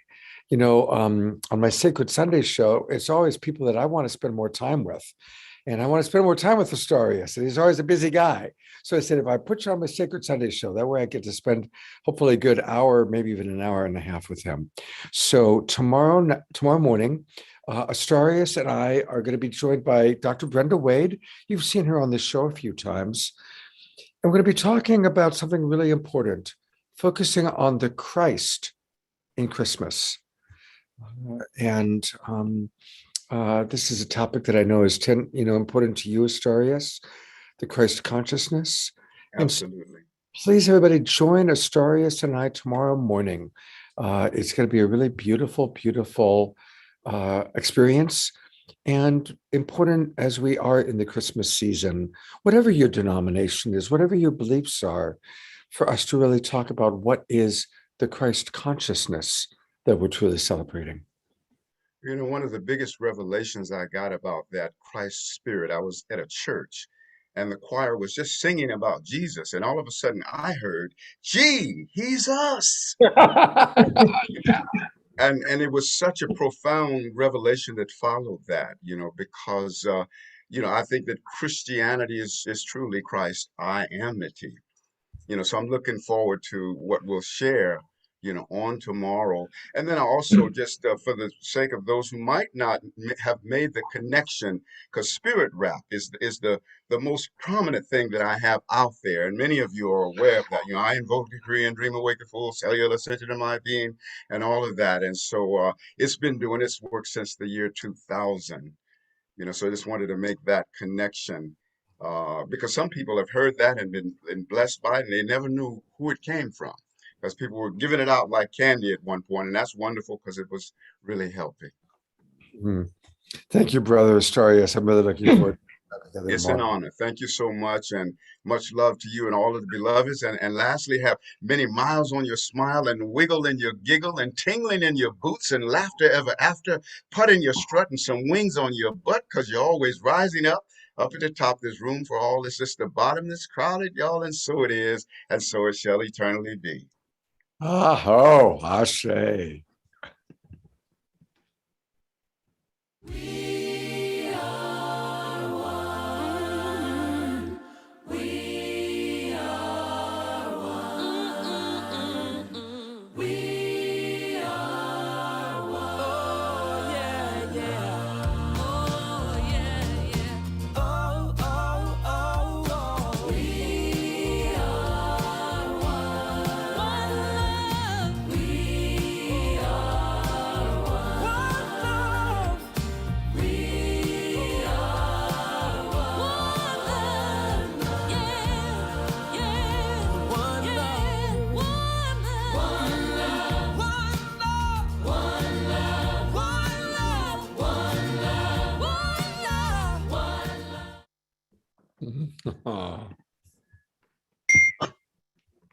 We are one love, and it is, of course, time for the Global Peace Tribe announcements.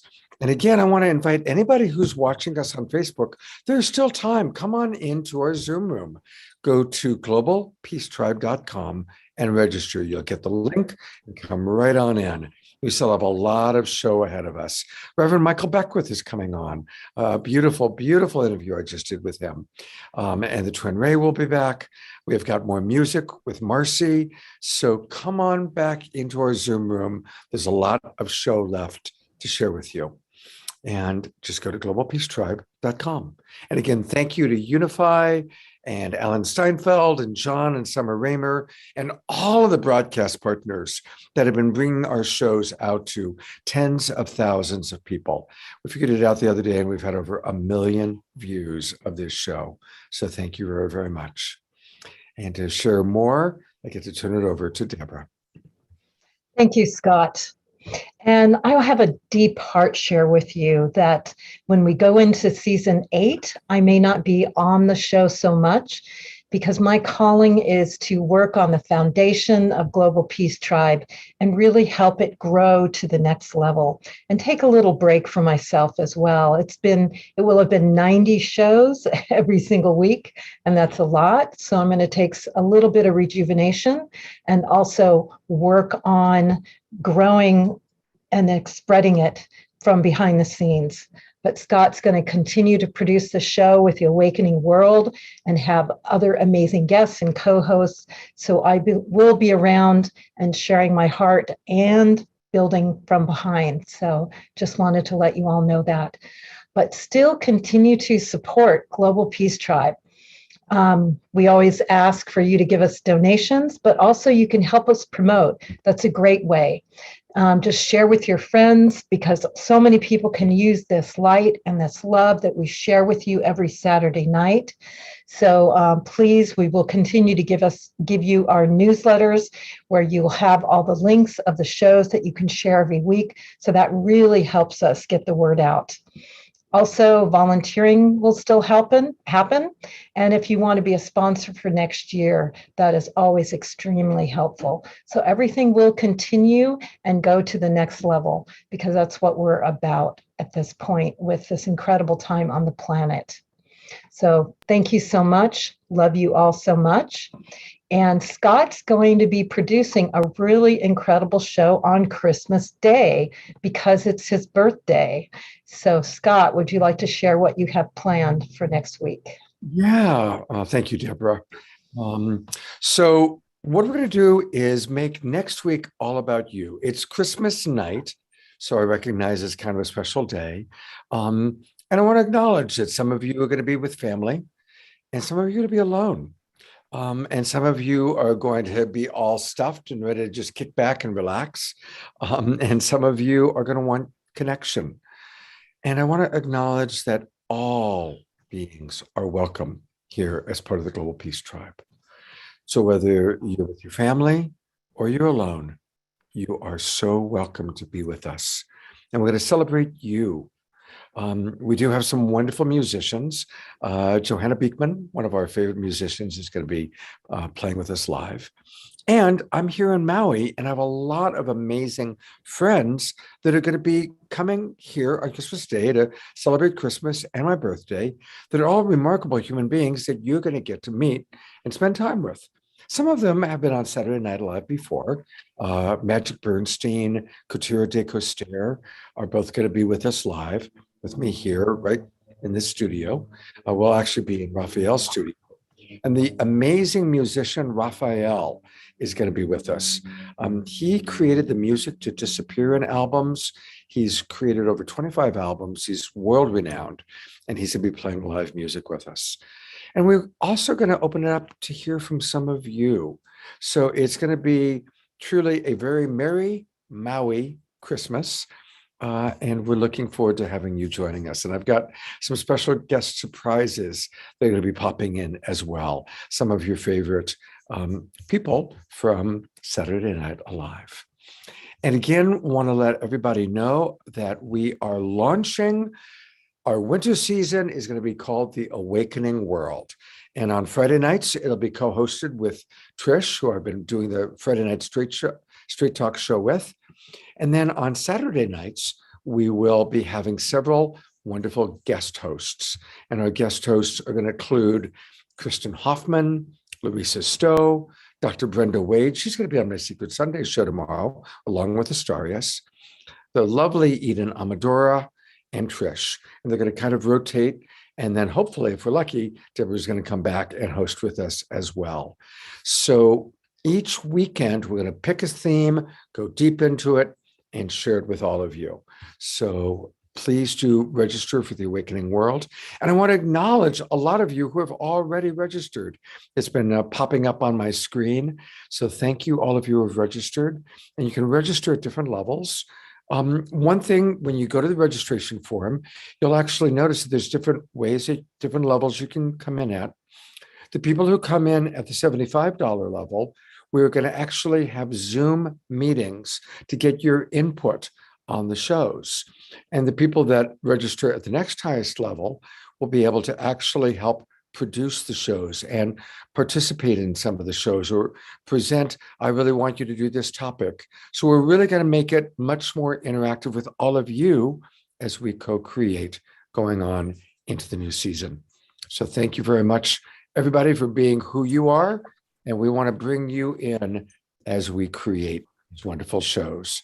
3 a week, 3 every weekend. Thank you. And Scott, what about our supporters party? Do you have that? Yeah, thank you. Anybody who contributes at the $75 level or higher will be invited to our supporter party. And I'll bring, let me bring Debra on here too. And our supporter party is going to be, I believe it's Tuesday night. Tuesday night, December 28th. Right, exactly. Tuesday night, December 28th. And Kristen Hoffman is going to be joining us singing music. And that's where we honor all of you. And so anybody that comes in at the $75 level or more, and for those of you who have already come in at a lower level, you can always add and come on in at that level so that we can have you join us. And at that supporter party, we're going to get a lot of feedback from all of you about what directions you'd like to see us grow in terms of our special events, topics, themes, presenters, musicians. We're all co-creating this together. That includes people that have donated $75 in this last season. You will get invites from us in the next week. Right. So it should be fun. Yeah, it's going to be great. All right. Well, thank you, everybody. And I think it's time for some more music, Debra. And Marcy, is that what we have? No, I think you were Reverend Michael. Is Reverend Michael next? You're right. Absolutely. Okay. So I get to introduce one of my favorite. This is an amazing night for me to have the twin Ray, who I love so much, and Reverend Michael Beckwith. Over 30 years ago, I started going to these brand new services that I heard about. The guy named Reverend Michael, and he was starting something called Agape. And we were meeting on metal folding chairs in the basement of the Santa Monica Miramar Hotel. That's how it started. And he actually started in his living room, then he graduated to the Miramar. And I happened to be there. And I've been able to watch this incredible growth as Reverend Michael has become a world-renowned teacher, obviously the founder of the Agape International Spiritual Center of Truth. He's now known and loved by millions of people. Reverend Michael agreed to sit down and chat with me and share about his spiritual teachers. We actually talked for over an hour. So I will do an entire Sacred Sunday show sometime in the next few weeks where I'll show the entire video. But I want to thank the wonderful Alan and Son, Dr. and Mrs. Future, who took the video, and I said, can you bring it down to 12 or 15 minutes? And they did that, and they added some fun B-roll. Others, Dr., I'm going to just real quickly acknowledge there is Dr. and Mrs. Future. They do the promotional videos that you see, a lot of the video work, and also two of my oldest friends. We go way back. So we're looking forward to seeing the video that you created based on Reverend Michael. Let's take a look at it.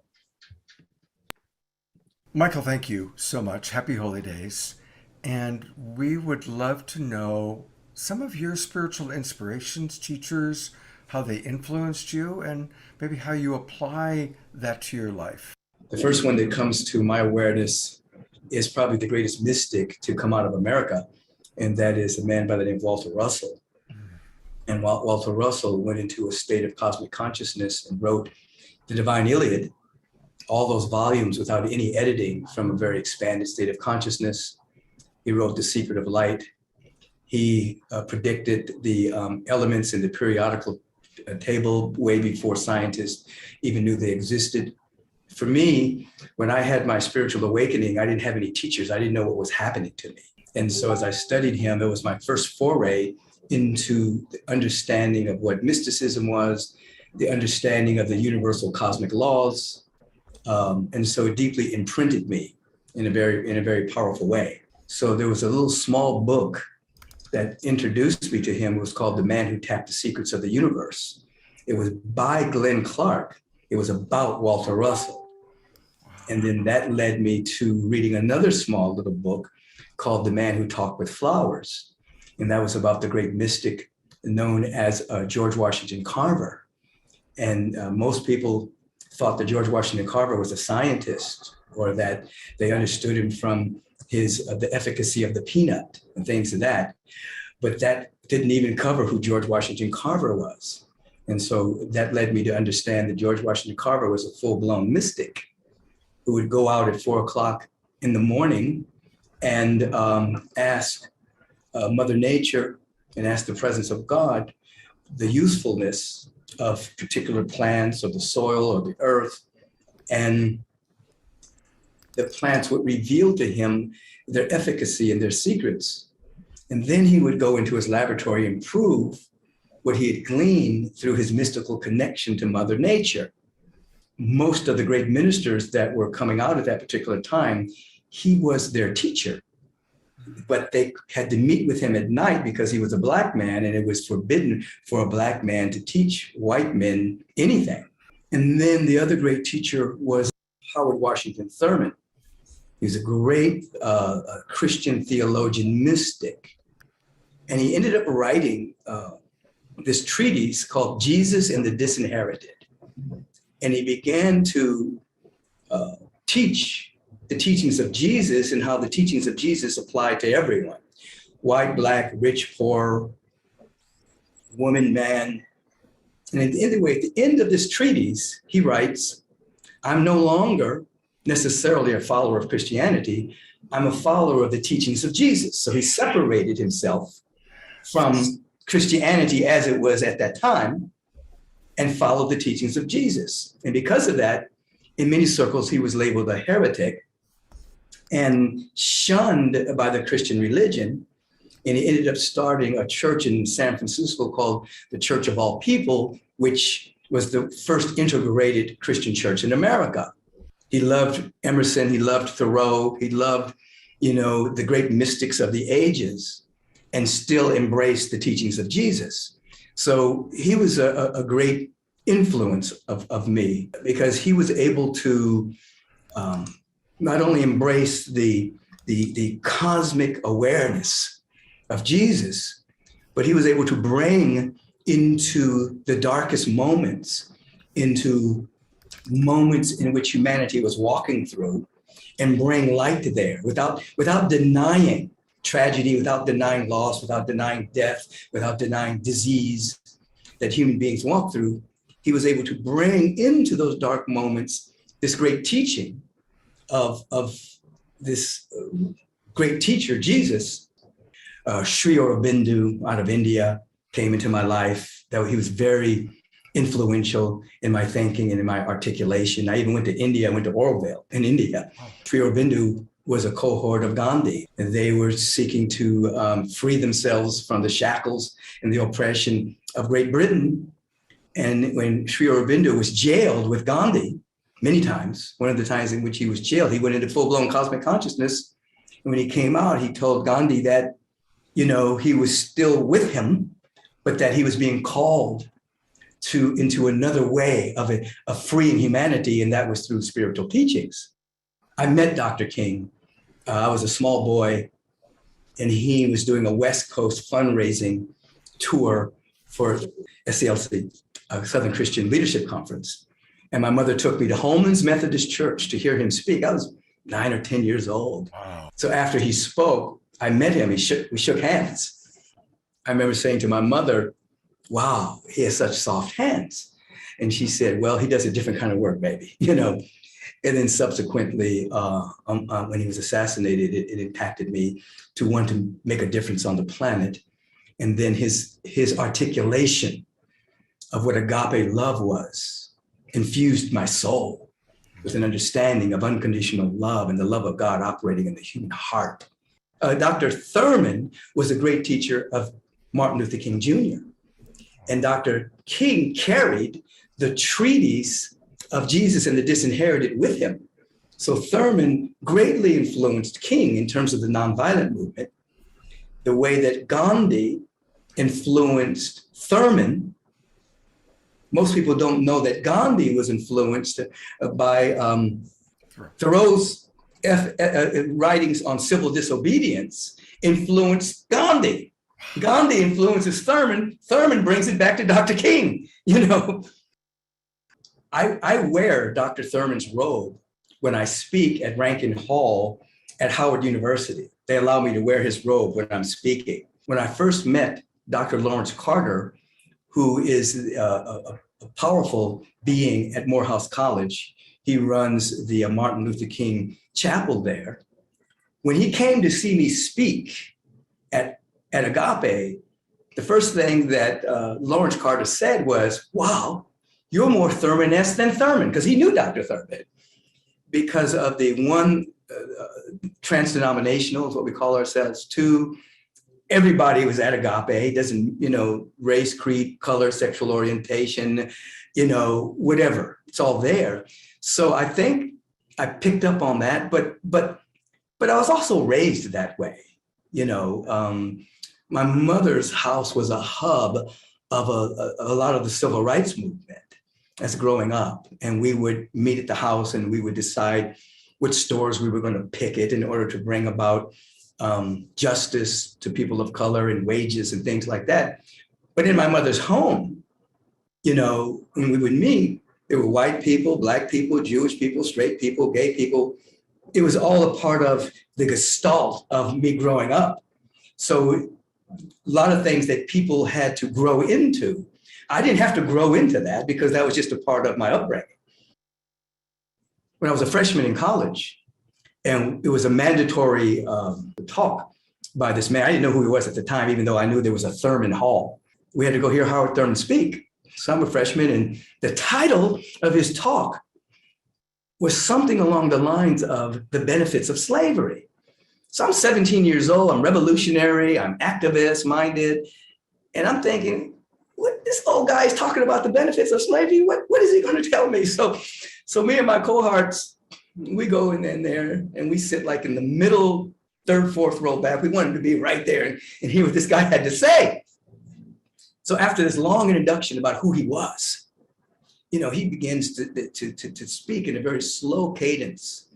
And he talks about the African mind, this mind that was growing up in Africa near the rivers, very connected to the trees, very connected to the ground, this field of abundance, and then being stolen from their homeland and then placed all around the world. And that this capacity to have a deep sense of compassion, a deep sense of forgiveness, a deep sense of love from a field of abundance, not scarcity, was now spread all around the world for such a time as this. And that perhaps, of course, slavery was not a good thing. Of course, it's not God ordained. But perhaps the benefits of it was that you had these beings that were exiled from Africa all around the world that had this capacity for compassion and this capacity from this deep sense of connection of the earth was now all around the world. Wow. That was once only on this one continent. And we're sitting there like, what? I mean, we were mesmerized by this, you know what I mean? Now, I didn't understand all these concepts. I'm 17 years old. Later, maybe the next year I met him. He wanted to meet all the guys from California that had come in. And I'll share this with you. We had all dropped a tab of acid. We didn't know we were going to meet Howard Thurman that night. We were on our way to get something to eat, and people caught up with us and says, Dr. Thurman wants to meet with you guys. He wants to meet with the guys who have been recruited from the big cities to the South to come to the school, Morehouse College, which Dr. King was an alumni of, which is why I went there. And I said, oh no, I don't want to meet him now. I dropped a tab of acid.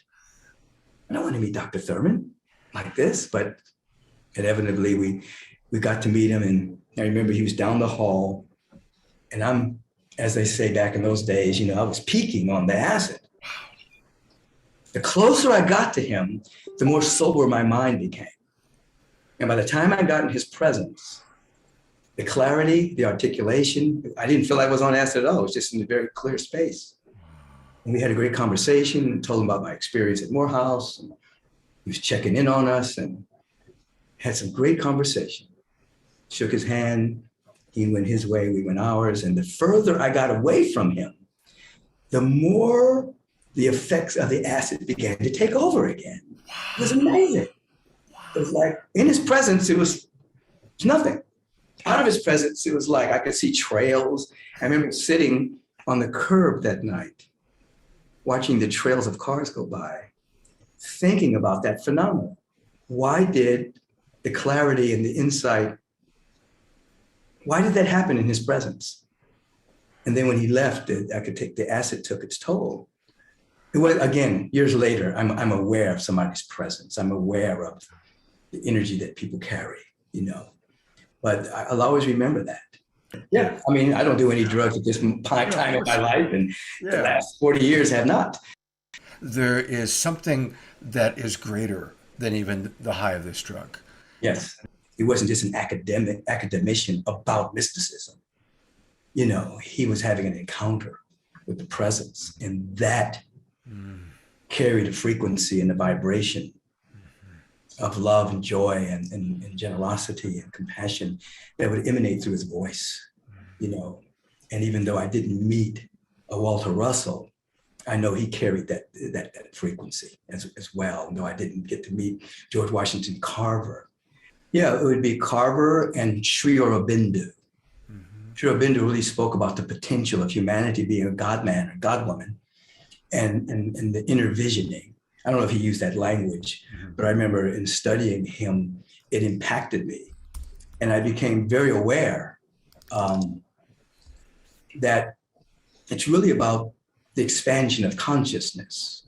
So the vision process was born out of my awareness of it in building Agape. We wanted to actually be the containers for unconditional love. We actually wanted to be the next great expression of human unfoldment, the next great unfolding of the human species, not just create a church, but actually carry the frequency of what we wanted to teach. And so it's an inner awareness of love, inner awareness of peace and of joy and of harmony. And I always have taught from the very beginning that you can't have permanently what you're not willing to become in consciousness. You can manipulate and have things temporarily. But if you're going to have something in your life, then you have to actually become it in vibration, in frequency. You have to embody those particular frequencies. And then even if you temporarily lose it, it'll always come back because that's who you are. As we're not trying to be ascended masters, we're trying to be descended masters. We're trying to actually bring the energy here, not go there. And now when people try to go there, sometimes they don't embody it.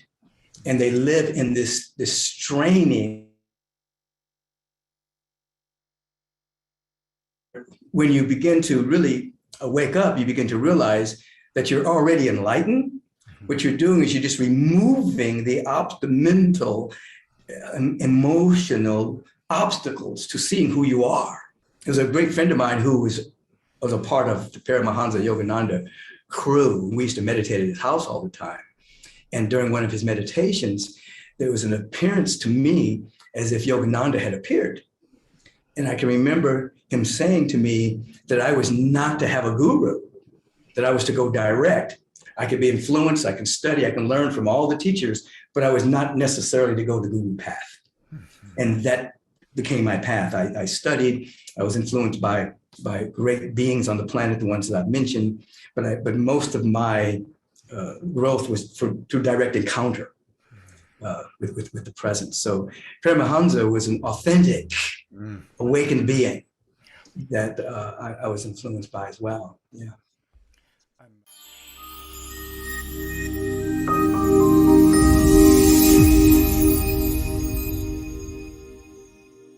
Saturday Night Alive.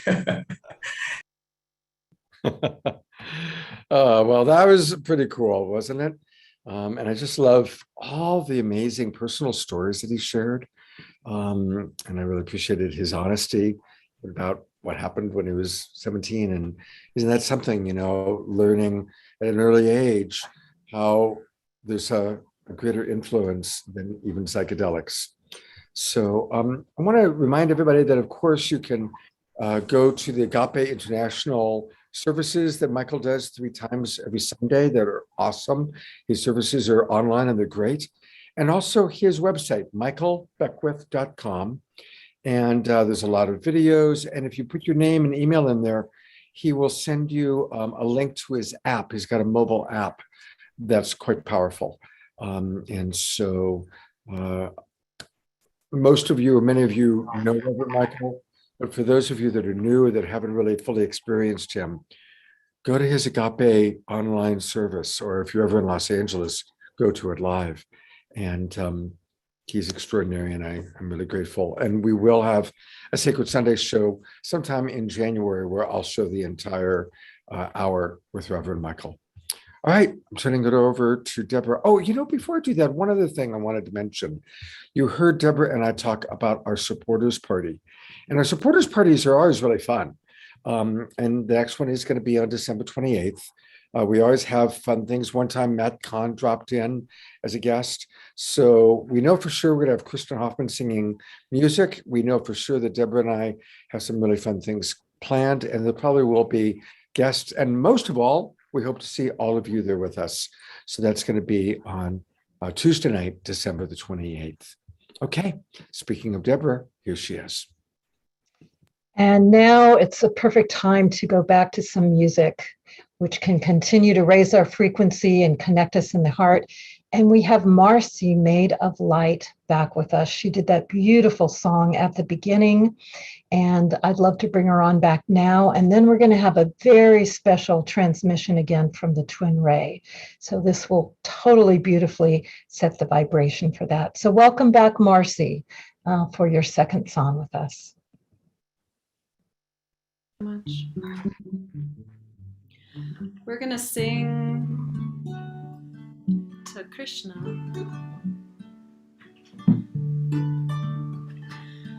We pray to Krishna with the Maha Mantra, very, very famous ancient mantra.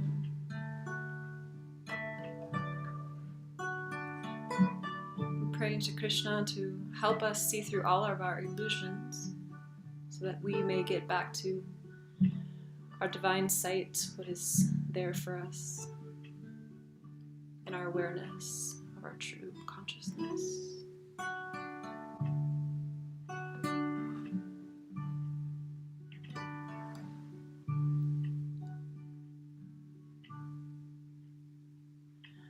Hare Krishna, Hare Krishna, Krishna Krishna, Hare Hare Rama, Hare Rama, Rama Rama Rama, Hare Hare, Hare Krishna, Hare Krishna, Krishna Krishna, Hare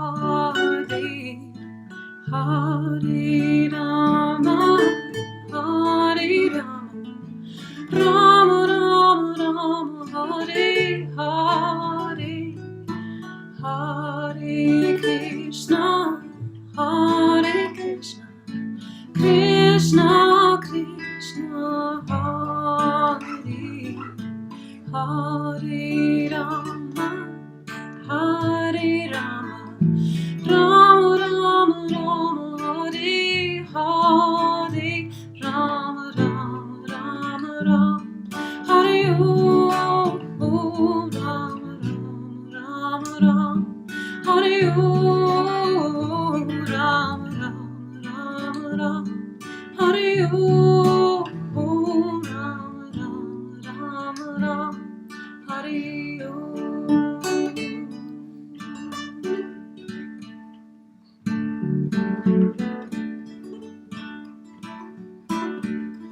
Hare Krishna, Hare Krishna, Krishna Krishna, Hare Hare Rama, Hare Rama, Rama Rama Rama, Hare Hare, Hare Krishna, Hare Krishna, Krishna Krishna, Hare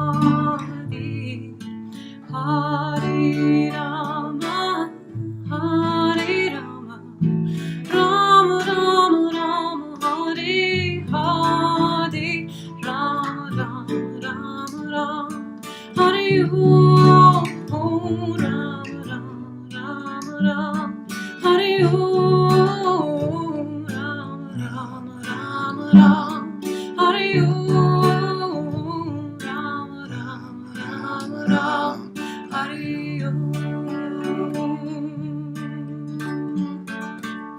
Jai Jai Jai Shri Krishna, Jai Jai Jai Shri Krishna, Jai Jai Jai Shri Krishna, Jai Jai Jai Shri Krishna, Jai Jai Jai Jai Shri Krishna, Jai Jai Jai Jai Shri Krishna, Jai Jai Jai Jai Shri Krishna, Jai Jai Jai Jai Shri Krishna,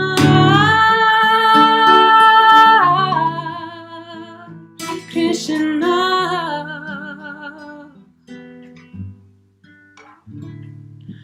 Hare Hare Krishna, Krishna Krishna, Hare Hare Rama, Hare Rama, Rama Rama Rama, Hare Hare, Rama Rama Rama Rama, Hare Rama Rama Rama Rama, Hare Rama Rama Rama Rama, Hare Rama Rama Rama Rama, Hare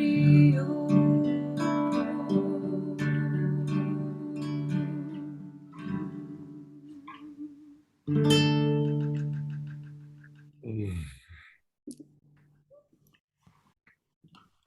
So beautiful. So beautiful. Thank you. Oh. Mercy, tell us who your friend is playing such beautiful guitar next to you. This is Babo, and we met here in Oaxaca, Mexico. He's part of a beautiful band called Caboclos, and they play Brazilian Afro, beautiful music. You can check them out online as well. They're going to play one more song for us a little bit later, very soon. But I also wanted to talk about that you have this wonderful YouTube video about kind of your inspiration for creating, and it was part of your GoFundMe or your the way that you raised money. So I'm going to put into the chat box the link, and if anybody wants to watch this video, it's wonderful. And then also you can subscribe to her Pure Lands music channel. So we can continue to stay connected to you both through Bandcamp and through YouTube. Wonderful. Thank you. See you in a few minutes. Just want to let people know a little bit about our after shows. About every other week, Jay and Jan and Light Touch do an after show, and they've got a very special one planned for next week, our Christmas night show. So definitely, when you're planning your timing, make sure you're here for the main show. We're trying to keep the main show to 2 hours, 2.5 at the most, and then always at 8:30 is when we start the after show. And tonight's after show, we're going to show what Matthew Fox had to say about spiritual teacher. We're going to hear from Andrew Harvey. We're going to hear from some other amazing spiritual teachers. And we're going to hear from you. So let us know who your influences have been. And I'm going to go through and read a lot of those tonight. So that's what's going to be happening this evening.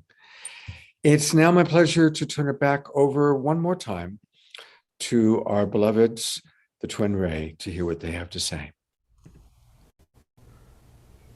Blessings, beloveds. Hello, beloveds again. What a beautiful show tonight. Really, just feeling everyone's sharings, and the music is so beautiful. Thank you so much, Marcy. And just really, this feels such a heartfelt sharing this entire time. So such a joy. Such a joy, such beautiful heart resonance with everyone's sharing every word, every song. We've loved every moment. So thank you so much. Yeah.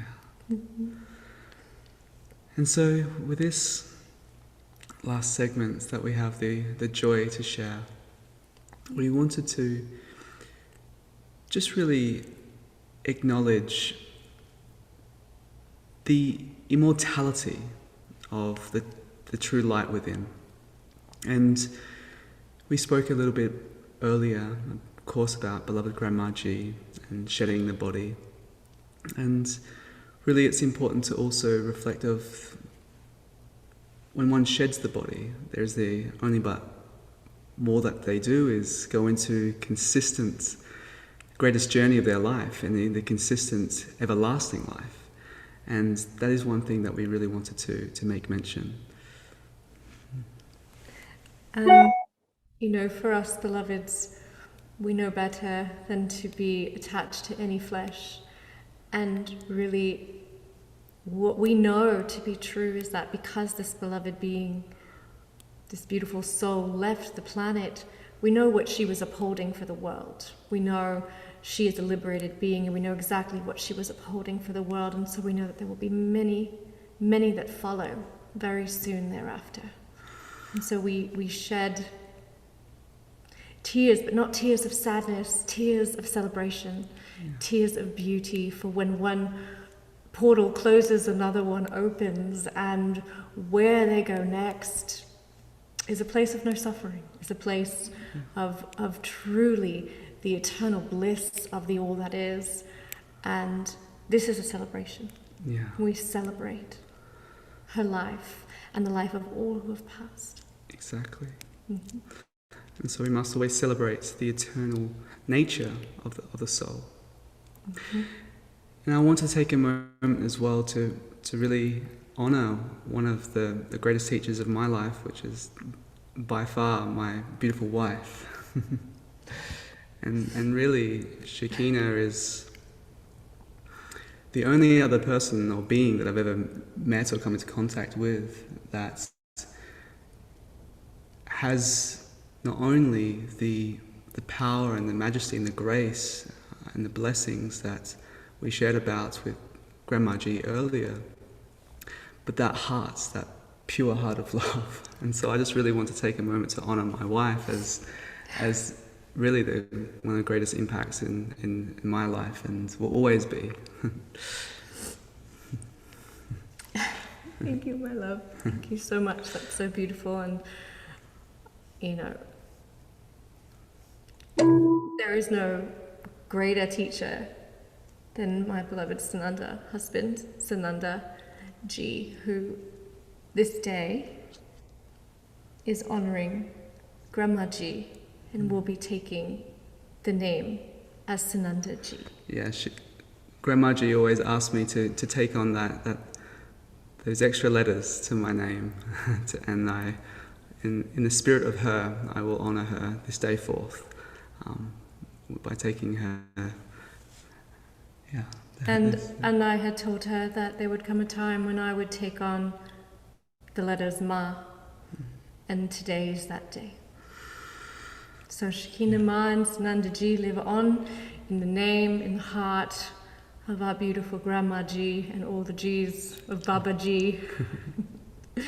And we will do our utmost to uphold this living truth, holding that staff of truth no matter what. And in the spirit of today, in the spirit of beautiful, incredible beings that have come to share their light, their love, their voice, their song, as everyone has a song in their heart to sing, I want to take a moment just right now for everyone to feel that song in your heart. What is that song in your heart that has not yet been expressed? What is that song in your heart that is beckoning you forth? Where does it bubble up from? Where can you feel it? And what is it asking for? And this is something that you can figure out for yourself later on, but really hold this as an intention. What is the song in your heart? And how do you transmit it to the world? And how can you bring even more love and more light and more passion and more grace and more compassion than you do right now? Because in the spirit of what we show up with, which is selfless service for our community, our students, for us there is nothing greater. For we know that in order to purify the mind, the heart, selfless service is the way to do that. Yeah, absolutely. And any time a loved one sheds the body and returns to the immortal nature of the soul, it gives you that moment to reflect. And so not only tune into what that song is, but really reflect on your life. And that's really what the solstice is all about, is to take not only this year and reflect on this year, but also reflect on your life. Reflect out all the many beautiful teachers, whether they're people, beings, or nature, or just experiences of inner guidance. Really, each one of you have been blessed to make yourself, basically to be here, to make yourself known in this community, to be here in this community that's raising so much light for the world. It's a clear indication of how much you've come to know your true nature. And that's so beautiful. And we really want to express that, to understand the miracle of life. And it's not ever going to be known here. It's only going to be known here. And what can you give? Because that's really why we're here. It's not what you can get, ever. It's what you can give, how you can give, how much love can you give, how much love can you share. And that's the greatest teacher that we began with in this show and will always end with. It's really love. Only teacher. It's the only teacher. You can only learn through love. You can only learn through love. Even if it seems like it's not love, it is love. We aren't really teachers. We just inspire love, and then love will teach you. And so, just to take a reflection and take this moment to that song within your hearts, whether it has lyrics, whether it has music, or whether it just has silence, or whether it has an action. But second that song within your heart, to reflect on the miracle of your heart, the miracle of your life, the miracle of your soul, the miracle of this very moment that we get to gather together.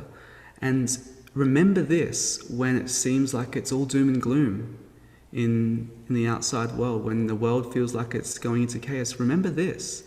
Remember these moments that matter most, when you can stare the fear in the face and realize it's all play, and not take life serious, but be sincere with life.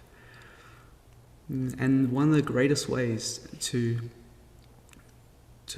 learn from this life is to be in selfless service.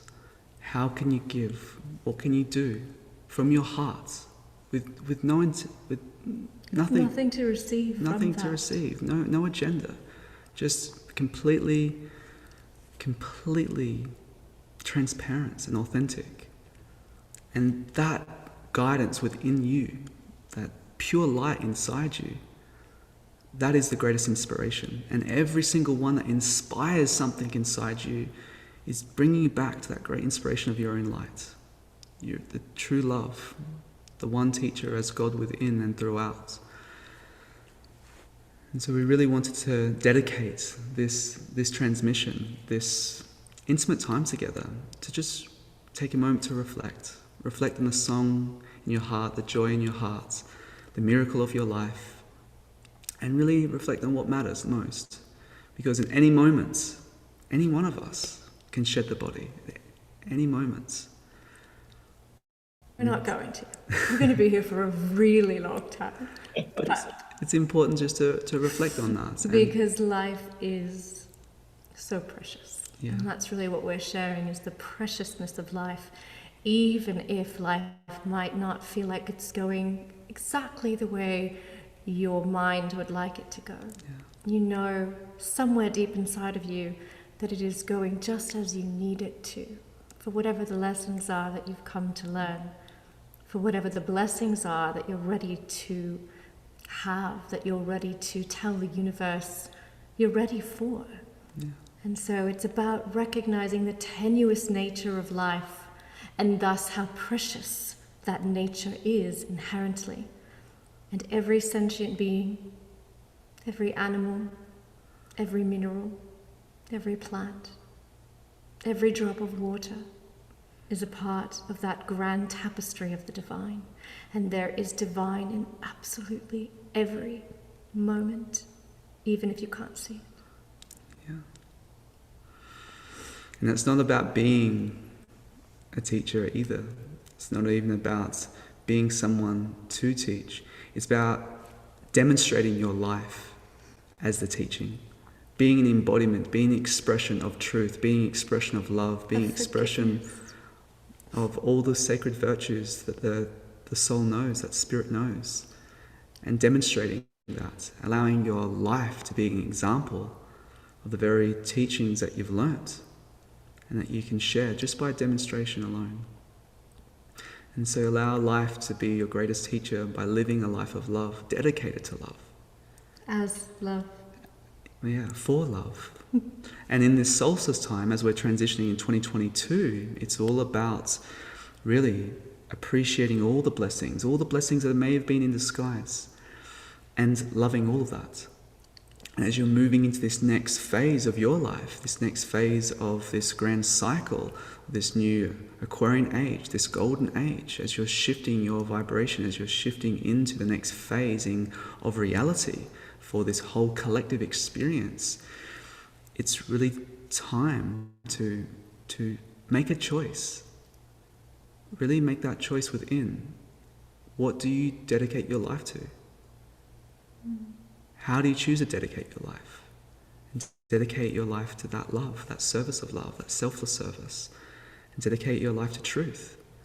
Dedicate your life to realize, really realize who you truly are, beyond any concept, beyond any perception of the mind, but who you truly are as love absolute. And stay there and express that, be that, share that, radiate that. And that love that we're all here to celebrate is the greatest teacher that has changed the world. And every single time one returns to love, another life is saved. That's so beautiful and so true. So we love you all. What more is there to say? What more is there to say? Thank you for a beautiful, beautiful evening together. Let love lead the way, always. You stay on for just a couple more minutes, please. I want to just remind people about their website, and it's twinray.com. And if you scroll down, you can see where you can register for their masterclass, and you definitely want to do that so that you can receive this beautiful gift that they're offering. And once you put in your email address, they'll send it to you, and it's a beautiful, beautiful 45-minute masterclass to get us going. I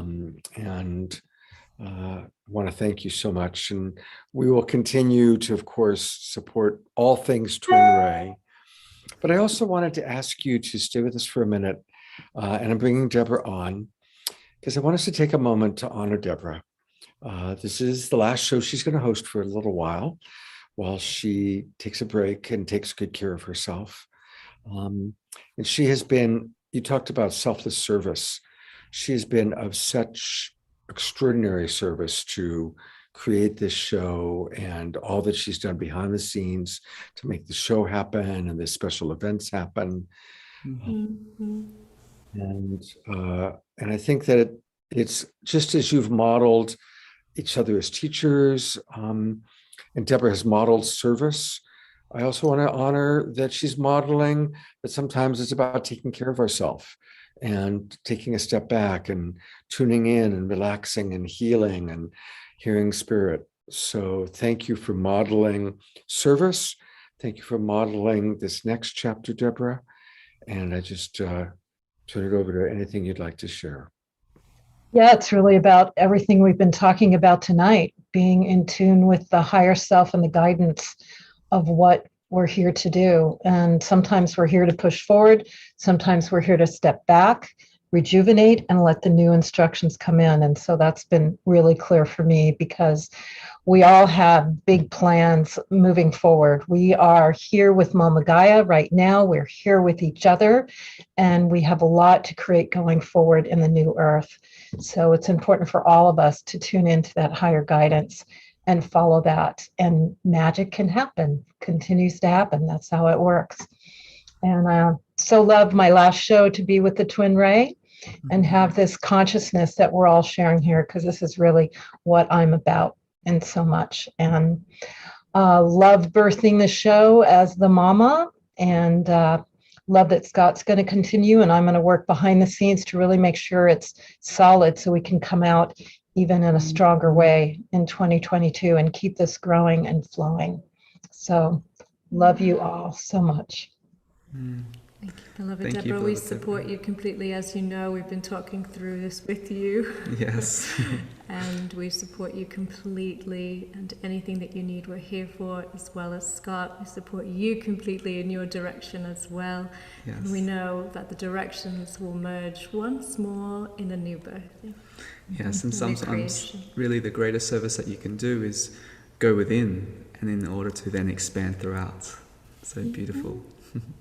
Just like the breath of life, it's the contraction and the expansion. And the universe is expanding and contracting all the time. Yeah, exactly. Infinitely so.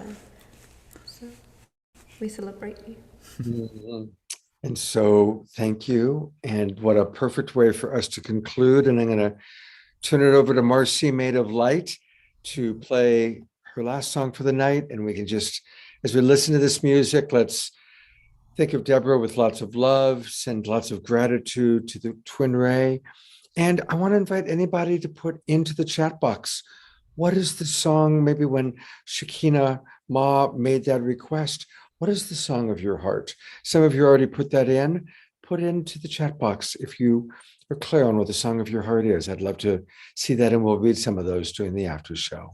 Thank Beautiful. you. And beloved Marcy, thank you for your beautiful song and your beautiful song in your heart and your angelic voice and the sweet being next to you as well and your beautiful serenade. We're really grateful. Yes. Thank you for Thank being you, a part beloved. of this with us, co-creation.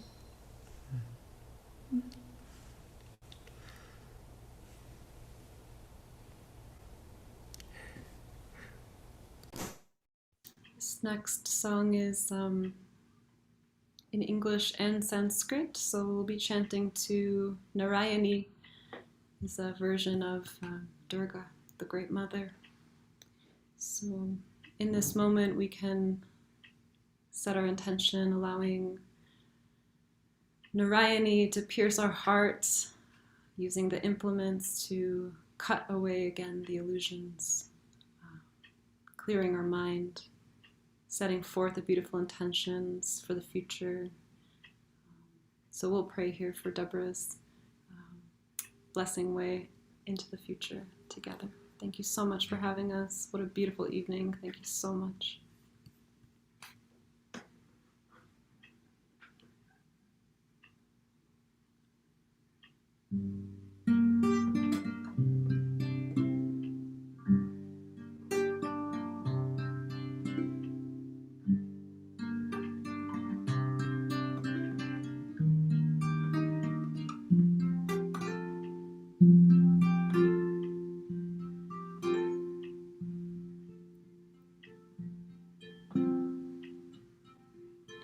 Her face beholds the trees and the sky.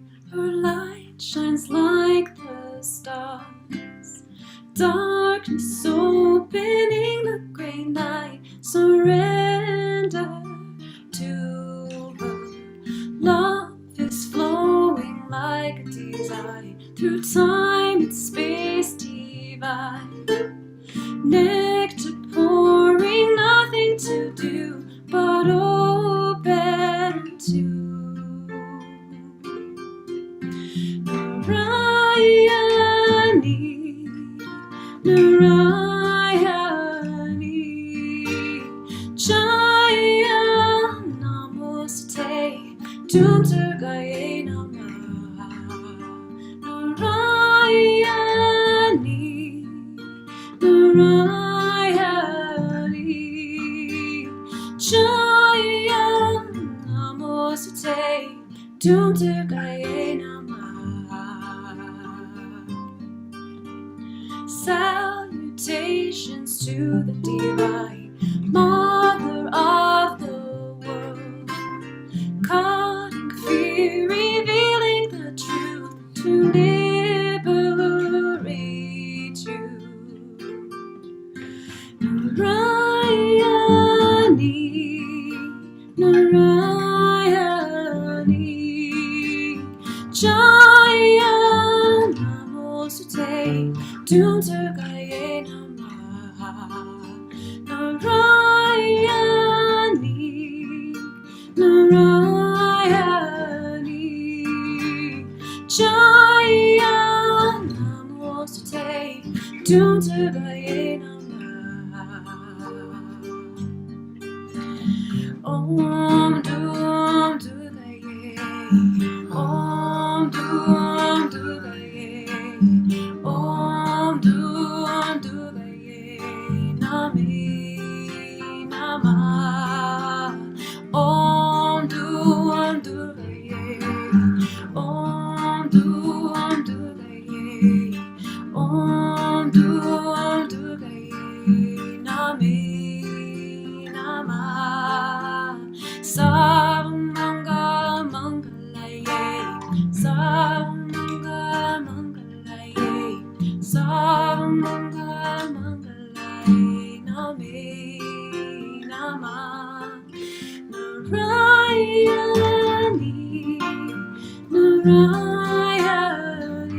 Mm.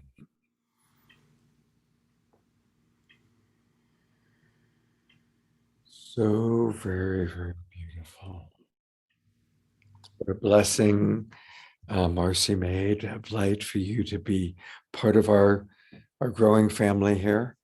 I certainly hope you'll come back soon. And please, everybody, it's so important for us to support our artists.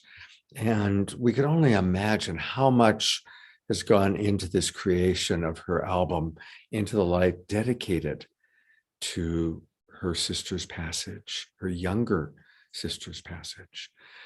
So I think as we've all heard her music tonight, it's exquisite, it's heartfelt, and let's support her by going to Bandcamp and buying her album. And I promise I'm going to do that tonight right away. And thank you so much for being with us, Marcy. Thank you so much. So many blessings. Babu, for your incredible support. It's beautiful. It's beautiful to see the two of you. It's a wonderful modeling. Thank you so much. Thank you. Have a beautiful night. And so a reminder, everybody, we're going to have a wonderful after show. We're going to hear from Andrew Harvey, Matthew Fox, Thich Nhat Hanh, even the Dalai Lama, and Wayne Dyer. And so one more time, though, I'm going to bring Debra on. And if she wants to come on up, see if Debra wants to come on and say a few final words. Here she is. Again, beautiful show. So much heart, so much love. Always amazing. Every time after every show, Scott and I text each other. Wow. It's pretty incredible how we put together these shows, and it's, a lot of people that go into making the magic here. So thank everyone, all the presenters that have been on almost 90 shows now, all the people that have helped, the volunteers, all the musicians, of course, during this special time, all the entertainers, and all our team and our staff. We've had an incredible team. I've brought on my team, Lindsay, Tammy, Jessica, and of course, Debbie Johnston is going to be staying on with the team and working with us. And she's been a super volunteer. And I'm so happy that she's going to stay with us and work, because she's another superwoman. So I feel really confident and trusting that this is going to be in good hands as we grow everything to the next level as well. So, and thank you, Scott, for who you are and being an incredible partner and crazy man to keep going and going and going. Absolutely. Thank you. And I'm going to keep on going tonight, because we've got some really wonderful videos to show. So this is the official close of the main show, and I'm going to stop the recording. But I also want to remind everybody to stick around. We've got a really great show. And next week, our Christmas show, my dear friend Couture de Coster is going to be my co-host. And so you get to see Couture, she's fantastic and wonderful. And we love her a lot. So here we go. Let's get going with the after show. And I'm going to start recording that in a different spot. And for our very first person, let's get that going first of all. And I'm going to read some of the various things that people have had to share. So, because there's some really beautiful sharings today. So continue to put into the chat box your spiritual teachers, your influences, and what the song is that came up for you when Shekinah Ma made that suggestion. I'm going to read some of those tonight. But we're going to start by taking a look at a video from an interview that I did with Reverend Matthew Fox. And I'm going to comment a little bit on it afterwards. But for those of you who don't know Matthew Fox, he is beloved teacher. He's written dozens of books. He put on the Cosmic Mass, which was an incredible event that took place throughout the many, many years in San Francisco Bay Area. And so with no further ado, let's hear a little bit from Matthew Fox about who he was influenced by. And it's an especially interesting story. I would love to ask you two more questions, if I may. Who have been some of your inspirations as you were growing up or as you were evolving?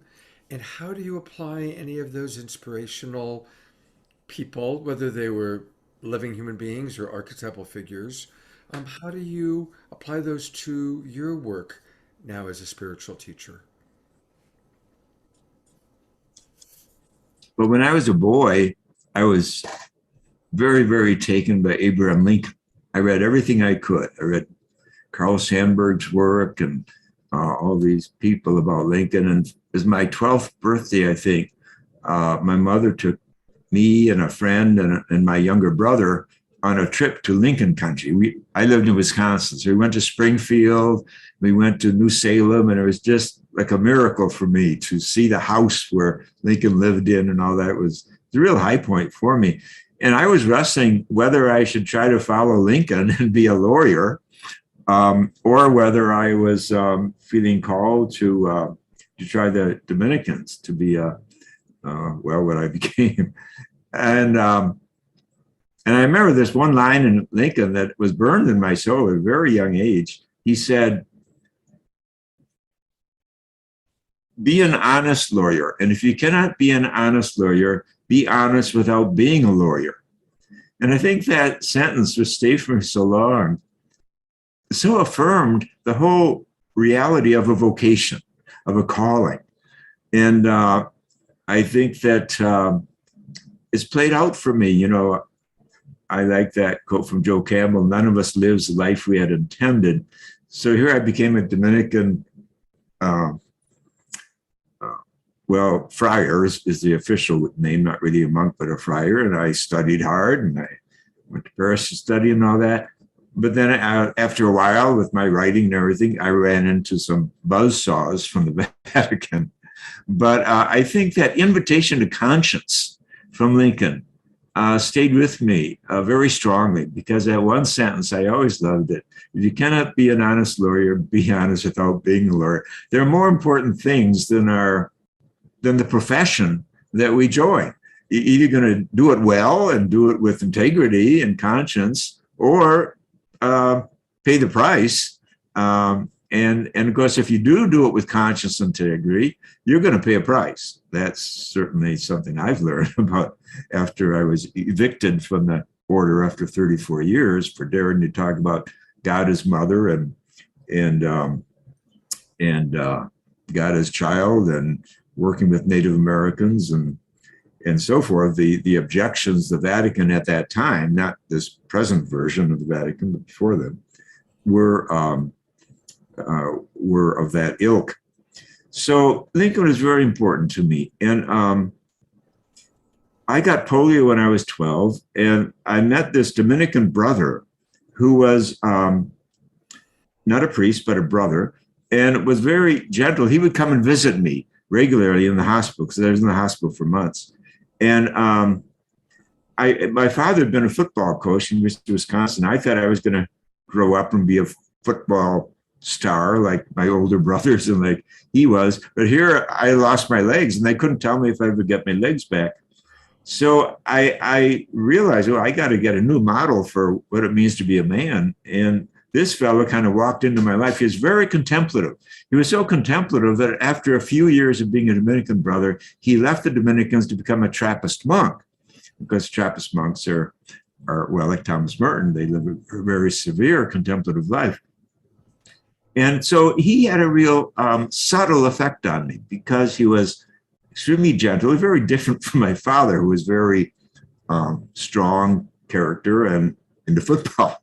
And so I realized, oh, there are various ways to be a man in this world. Now, as it turned out, after about a year, I did get my legs back and I did play football and loved sports, still do love sports.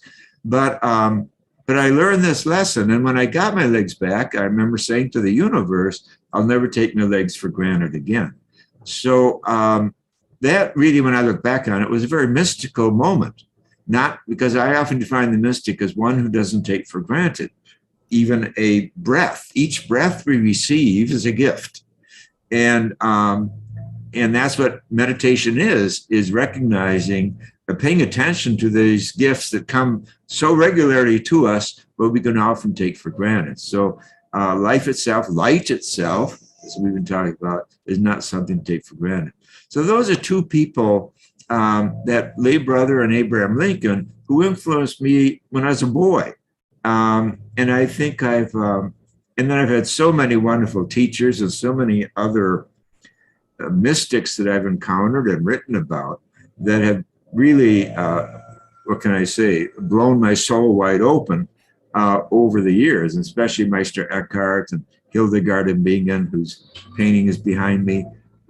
These great mystics, it's been such a privilege to be able to explore these great souls and call it work and even make a living doing it.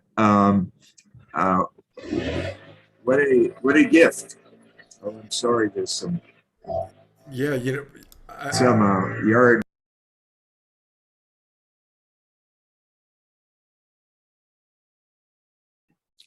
Hey, everybody. I don't know why that stopped so suddenly. So I'm a little surprised by that.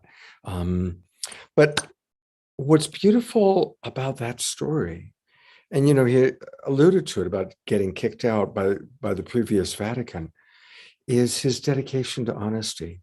And he got kicked out for doing same-sex marriages. And so that influence of Abraham Lincoln, of always being honest, and 40 years later, after he had that impact, his honesty caused a big one to be kicked out of his profession by the Vatican. And when that happened, I mean, I was aware of it. Our whole kind of community at the time was aware of it. Reverend Michael Beckwith, when I interviewed Michael last week or a few days ago, I mentioned that story, and he said, oh yeah, when he lost his church, we brought him into Agape. So it's beautiful to see the ways that these different spiritual leaders that we look to now have been influenced, as so beautifully expressed by the Twin Ray today, by Michael Beckwith, and now Matthew Fox. The next person who we're going to take a look at is Thich Nhat Hanh. And I'm imagining that most of you are probably familiar with him. I hope so. I did a week-long workshop with him in Ojai. It was sponsored by the Ojai Foundation. And this was probably 20 years ago. And as fate would have it, there was a very severe wildfire that took place about halfway through the retreat. And it was very, very intense. And for a couple of days, it was like we were right on the verge of being evacuated. because the wildfire was so close. And there's a lot of smoke and a lot of helicopters coming in to drop fire retardant on the fire. Now, for any of you who don't know Thich Nhat Hanh's story, when he was a boy, he grew up in Vietnam. I'll pull up the picture of him. When he was a boy, he grew up in Vietnam during the Vietnam War. And then became a peace activist. So here he is leading this workshop, and there were a couple hundred people there. And what I remember the most was him being honest and saying, I'm really struggling right now to teach this workshop because the helicopters coming in and the smoke and the sound has completely re-stimulated my childhood memories of the Vietnam War. And he was so humble and so honest about his experience. And that's what I think you're going to see in this beautiful man. He brings a humility that's quite precious. So let's hear from Thich Nhat Hanh. Nirvana is the cooling down, the peace, the joy. When you have been able to remove your wrong views, when you have been able to extinguish the fire of anger, fear, and so on. And the Buddha also said that Nirvana is available in the here and the now.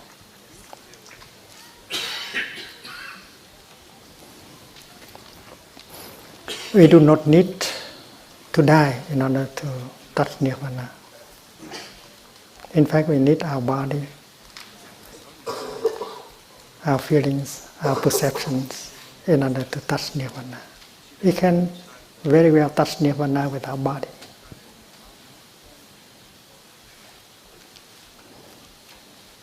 And that can be possible even today. You don't need to practice 5 years or 10 years in order to begin touching Nirvana. So Nirvana is a state of no fever. There's no fever. There's no heat. The heat, the fever, the flames are born from wrong perceptions and from afflictions like fear, anger, and despair. And if we follow the path recommended by the Buddha, we can very well extinguish the fire in our daily life.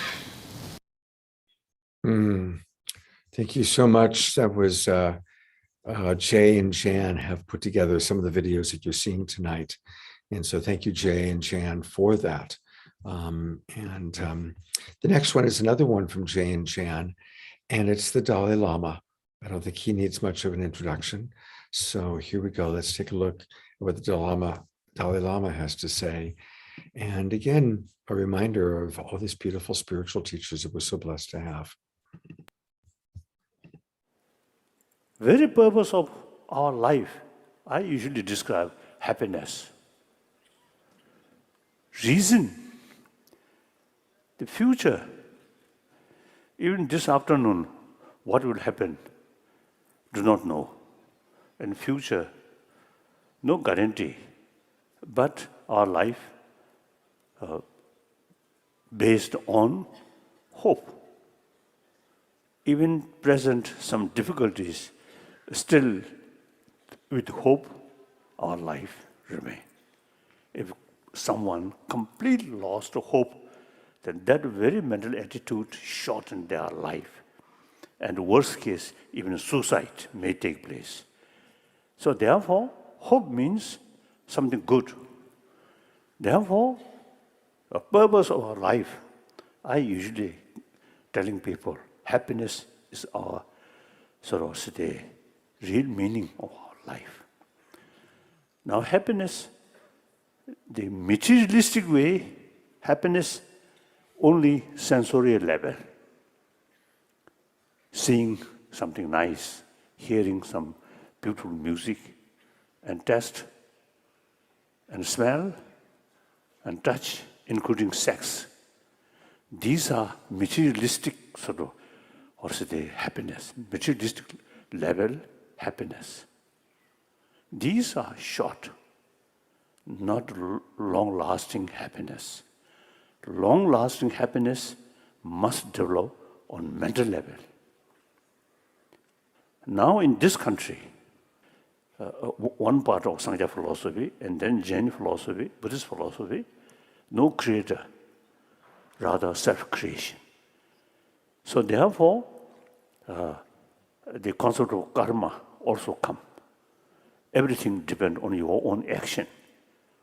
Positive action, virtuous action bring good.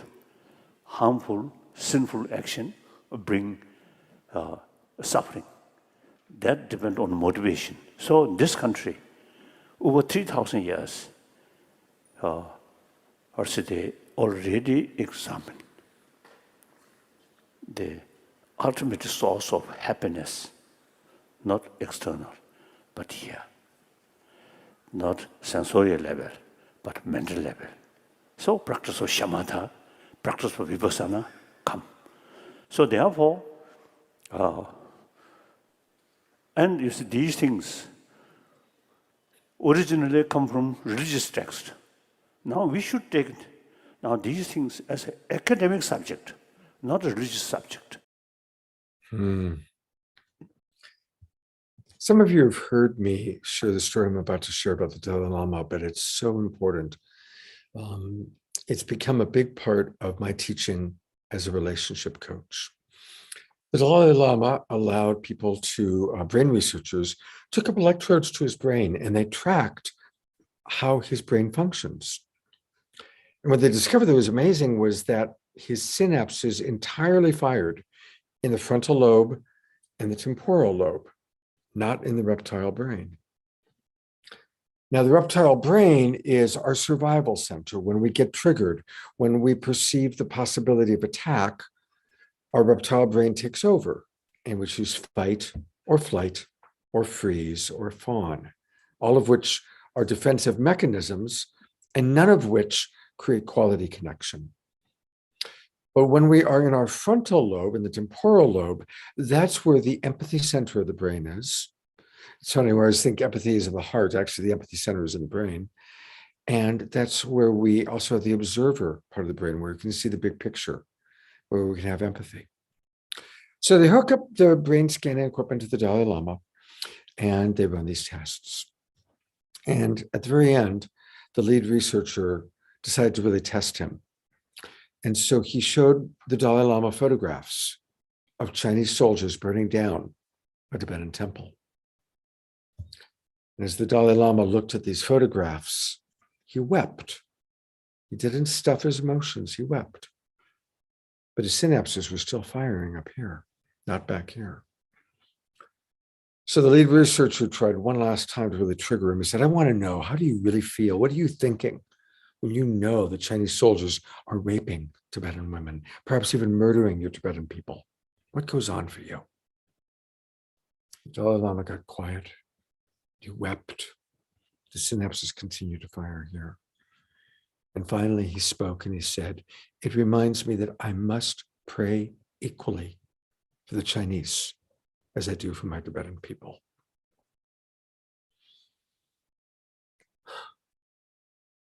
That is our opportunity as human beings. We are going to get triggered. We're going to have hard things coming into our world, into our lives. But if we can learn how to stay in the heart of compassion for ourselves, for each other, we will make it through. We are awakening. This is an awakening world that we're all part of. And as children of the earth, as the earth is awakening to our new level of consciousness, so are we. And so must we. We must wake up. And awakening isn't necessarily always happy, happy. Awakening requires having to look at consequences of choices we've made that haven't been holistic, that haven't been sustainable. We as humanity have to look at the environmental choices we've made that have caused this extreme climate change. We have to look in our relationships at choices we've made where we've been hurtful to our parents or our children or our lovers or our friends. That's part of the awakening process.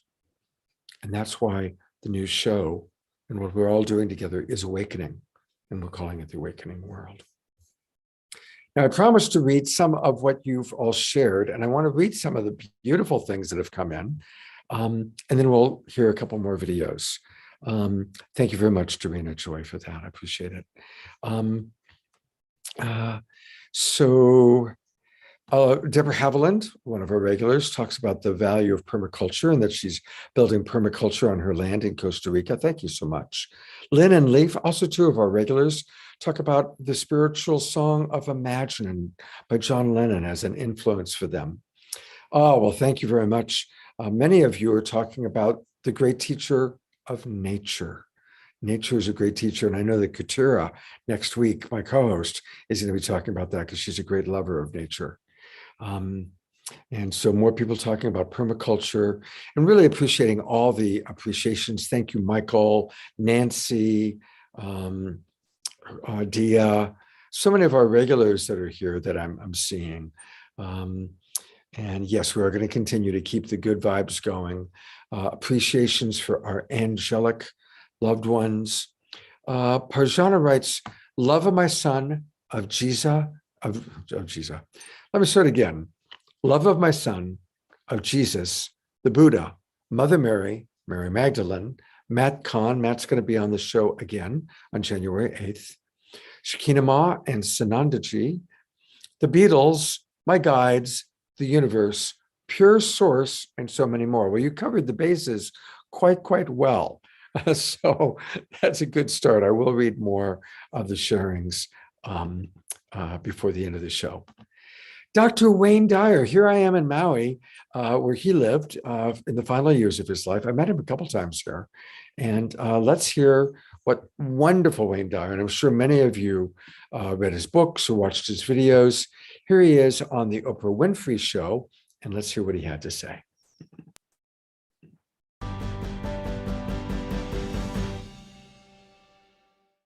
Mastering the art of manifestation. Right. How is that different from the law of attraction?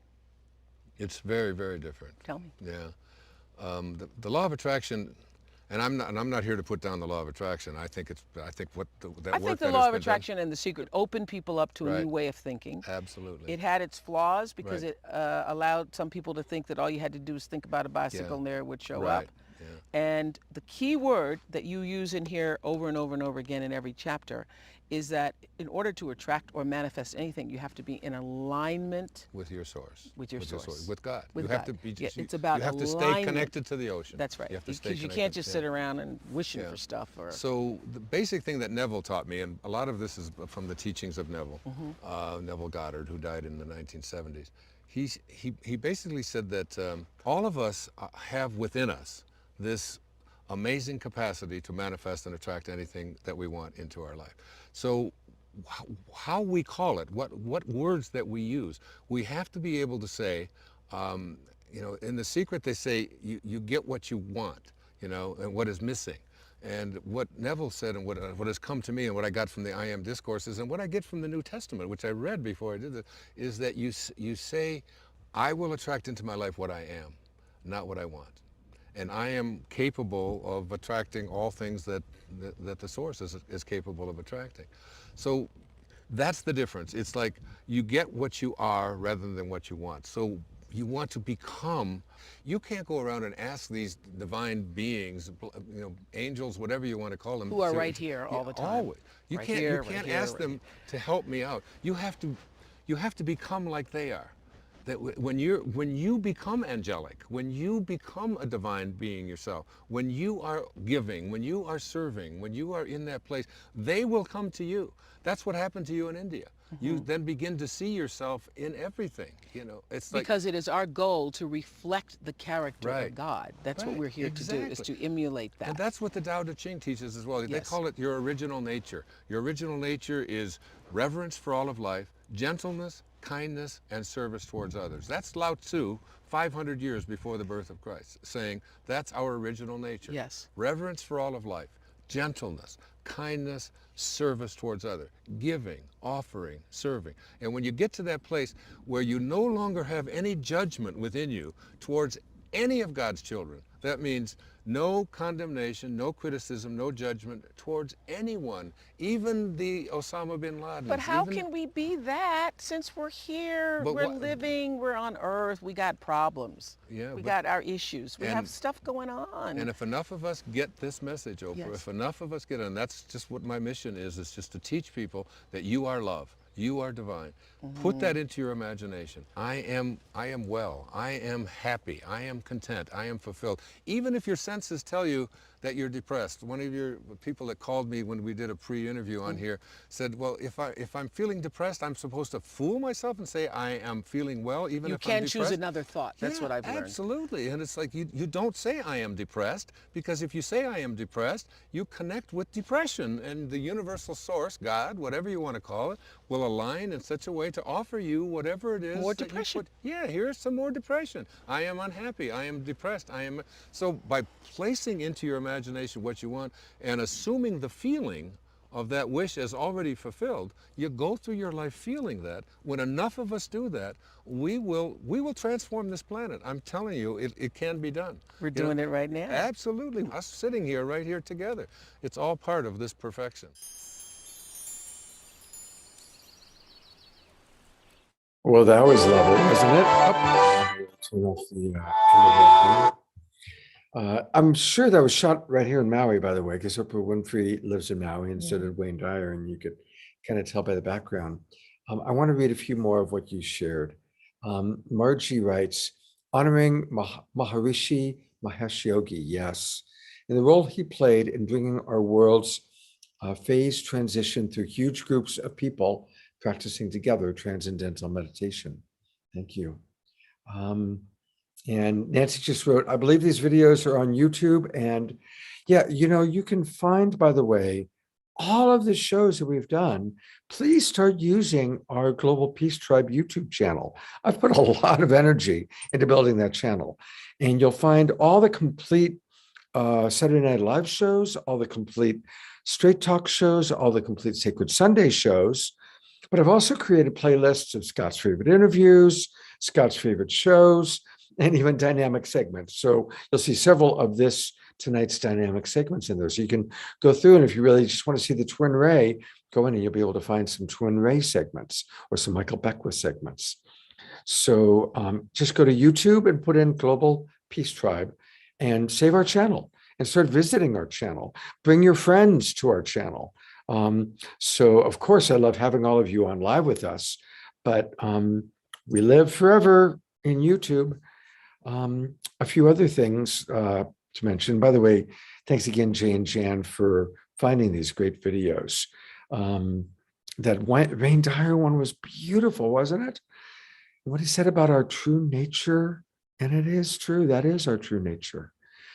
My good friend Kutira is here, and I'm thinking also about Osho. Nobody has mentioned Osho yet tonight. And my wife, who passed away, loved Osho. She would work very hard and then fly to India to spend 3 to 4 months with Osho. And then she'd come back to San Francisco and work very hard. She did that for many, many years. One of her proud achievements was that she frequently danced with Osho. He liked tall, blonde women, which she was. But I want to acknowledge Osho as a very significant teacher for so many of us. So thank you. A few people in the chat box did mention him. Yes, Osho. Yeah. Debbie, since you've been covering the chat box, who are some of the other teachers that you've noticed that people have mentioned? And you're muted. You need to unmute. Yeah, thanks. Sorry about that. A lot of the ones that we saw all night, Wayne Dyer, Louise Hay, Eckhart Tolle, a lot Landmark Education and Werner Erhard, Greg Braden. There have just been so many. those are just a few of the ones I just read recently. But yeah, so many people shared so wonderfully, and everyone, as I think they know, that you save the chat box, we read it. Yeah, it's just great to see everyone's comments, and everyone's been sharing so much. Everyone is so moved by the show tonight, as I am. It's just so powerful that we're so blessed right now to have these wonderful teachers. So it's quite an amazing show. So thank you. Yeah, well, thank you, Debbie, for all that you do behind the scenes to support. And I'm really excited about collaborating with you into the new year. Thank you. Yeah, I'm so excited. Yep. Thanks. Let's go to my good friend, Andrew Harvey. This is an interview I did with Andrew last week. I love this man. He has written 40 books. He has collaborated with so many people, everybody from the Dalai Lama to Carolyn Meese, and he loves Kabir, and that's his newest book. So let's hear from dear beloved Andrew Harvey. I am so grateful to be with you, Andrew, and to hear about this extraordinary new book that you've written. And just please tell us how Kabir has influenced and impacted you and your life. What a huge and fabulous question. First of all, thank you for inviting me on to this delicious celebration, and thank you for your wonderful service to us all. I have just produced something that fills me with joy. It's a book called Engoldenment, 366 Timeless Poems. It's a yearbook in which you can take Kabir as your friend through your year. And the reason why I feel so passionate about this book is because Kabir has truly changed my life. Let me tell you a little bit about Kabir, and then I'll tell you why I think he is so important for us now. Kabir lived between about 1440 and 1518. He was born into a poor weaver's family, a Muslim family, in the holiest and wildest Hindu city, Benares. And he woke up completely, probably in his late 20s and 30s, and he became, simply put, humanity's greatest revolutionary mystical poet, with Rumi. There are two great universal prophet poets. One is Rumi. I've spent 40 years on Rumi, and I've spent the last 10 years on Kabir, because when I had a very difficult period in my life and a fit of periodic bankruptcy, I lived in a hut in Arkansas, and I decided to begin to translate Kabir as an offering. And that changed my life in ways that I'll describe. Kabir basically stood up in the middle of his world and said, you Hindus are crazy and you Muslims are crazy. There is a direct connection with the one beyond religion, which is accessible to everyone and which everyone needs to claim right now, because we're in this crazy Kali Yuga. He knew Kali Yuga was beginning. And if you claim this direct connection, something quite extraordinary will happen to you, just as it's happened to me. You won't just be enlightened, and that's good enough. You won't just wake up to your divine identity with the one. What will happen to you is what I've called engoldenment, and he calls turning to gold. What will happen to you if you risk this wild and holy adventure is that your mind will be transformed to divine gold, your heart will be transformed to divine gold, and the cells of your body will be kissed awake by the light, and you will grow a divine body. And you'll become unified, heart, mind, soul, and body, turned to gold in engoldenment with the glory of the one. They tried to kill Kabir, I think, 25 times because he was such a radical, and he was speaking not in Sanskrit, but in the Hindi of the time, in street Hindi, so he could reach everybody. Wow. But they couldn't manage it. because he was protected by the king, who thought, well, he may seem crazy, but I know him to be the most authentic person around.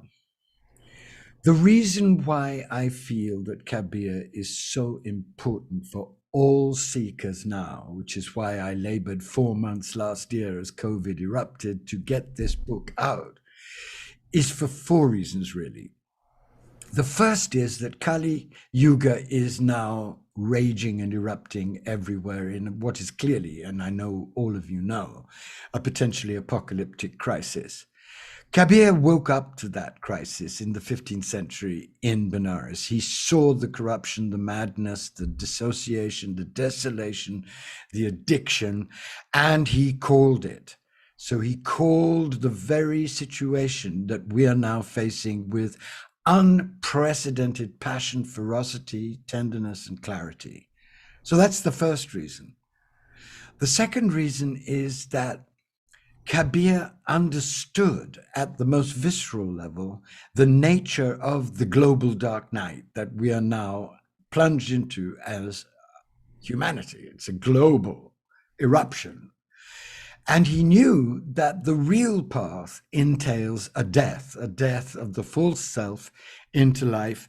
And again, he called it. He just said it, and said it with such clarity and such purity of heart that he was able to help many people in his time really take the real path into dying into life so that they could become instruments of life's creative, co-creative, wild and holy regeneration.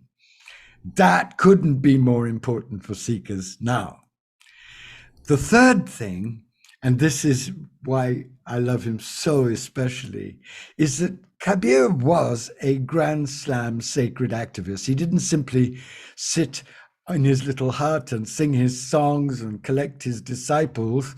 He really said again and again and again and again, your enlightenment and your engoldenment are not for you alone, because you will cease to exist as you think you are if you go through the real process. Your enlightenment and your engoldenment are to give you strength and passion and compassion and power and stamina to stand up for the truth, just as I am doing, to really help the transformation of the real world. And most especially, and this is the reason why I love him so, so much, he was the most passionate advocate for animal rights that any mystic has ever been, including St. Francis. Wow. Kabir just said, look, if you go on treating animals as you are treating animals, oh human race, you're going to have a tsunami of black karma coming your way. Wake up, see that everything is holy. You're not holier than your cat or your dog or the flea dancing on the stone in front of you. Everything is equal in the one, and your job as a human being is to honor that equality, protect that equality, and stand up for the sanctity of life and for the creation. Nobody has ever said it so beautifully and simply and nakedly. And the fourth reason, my friends, and this I think is really crucial for everyone at this moment. The fourth reason is that Kabir knew from his inmost experience that the whole point of Kali Yuga wasn't just destruction of the old, it was birth of the new. He was living that birth in his transfiguration from a human being into a divine human being. And as many of you know, I've been saying again and again, and whenever I'm allowed to, that the real meaning of our global dark night is not the destruction of the human race. That could happen if we don't align with its laws, but the birth of a new embodied divine human race. And it was Kabir who taught me this. It was Kabir who initiated me into this. And it was Kabir's direct, naked, glorious poems that made me aware that we are in now, through this global dark night, also a global engoldening process that could, if we accept the terms of this massive transformation, give us the guts and the chutzpah and the creativity to be born as divine human beings together and to co-create together, you and I, a wholly new way of living and doing everything.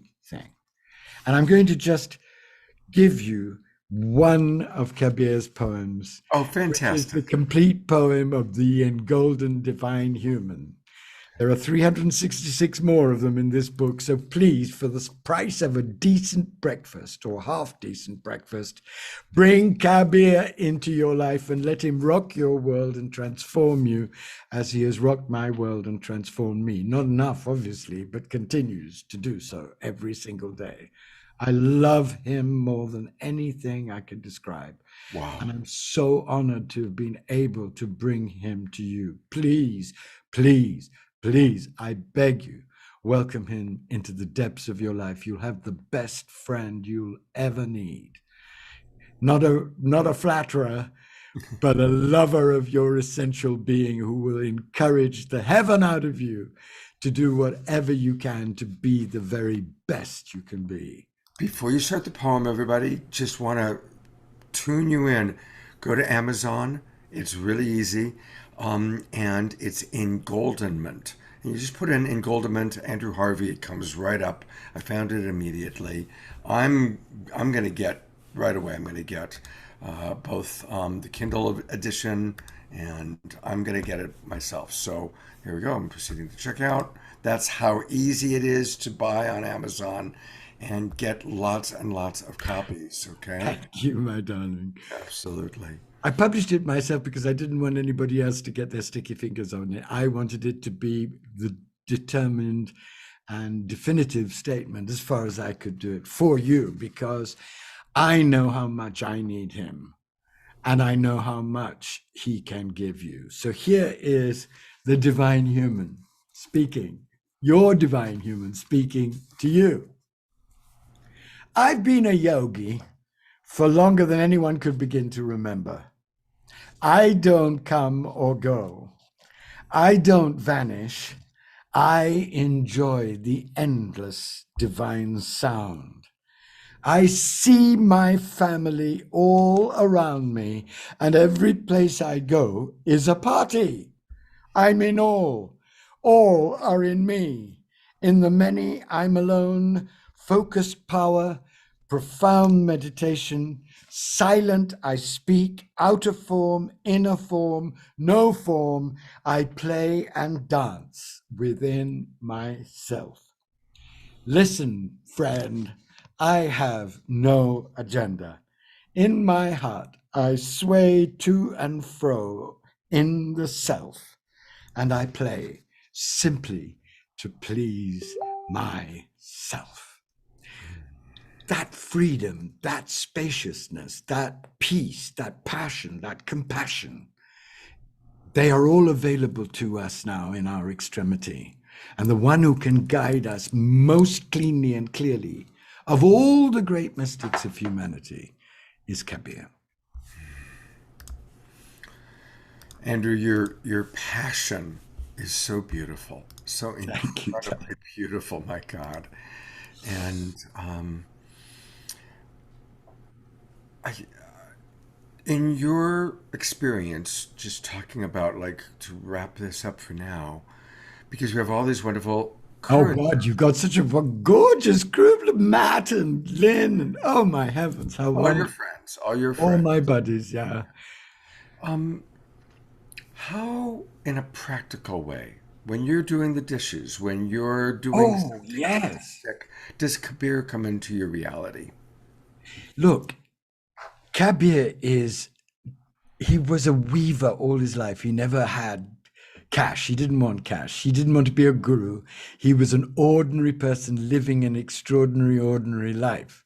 So that's one thing. Kabir is always talking about how there is a way that you can do everything with deep devotion, adoration, presence.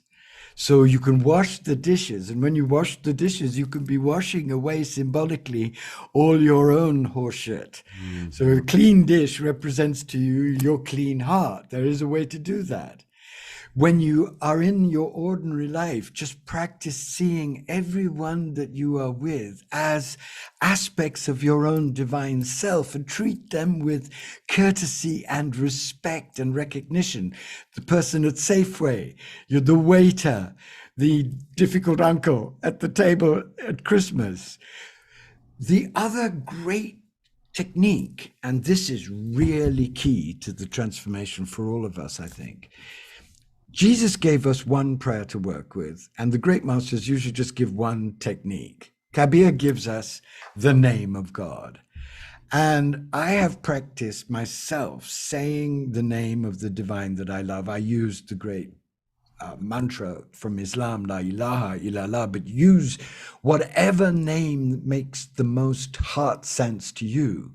You discover that if you just do the simple practice of returning in remembrance to the name and saying the name in the heart, you'll be given peace, strength, and the mystery will teach you directly. Don't believe me, I might be on crack. Kabir might be on crack. Try it. You'll find out that if you do that very simple practice, all you need is that very simple practice, you'll find a way to live your ordinary life as the feast of divine revelation and presence it actually is. Because there's only one being here. And in the depths of your ordinary life, all the greatest secrets are already radiating. The name will help you see that and give you the joy and strength and chutzpah and courage and peace of mind to go on going on with joy. Fantastic. Thank you so much, Andrew. And I'm looking forward to you and I are going to do a show together in the new year on sacred inspirations. Oh, yes. Awakening world. This is the time where we all need intravenous inspiration daily, of course, but it's available. That's the great good news, my friends. Kabir's here, they're all here, and they're all ready to help us.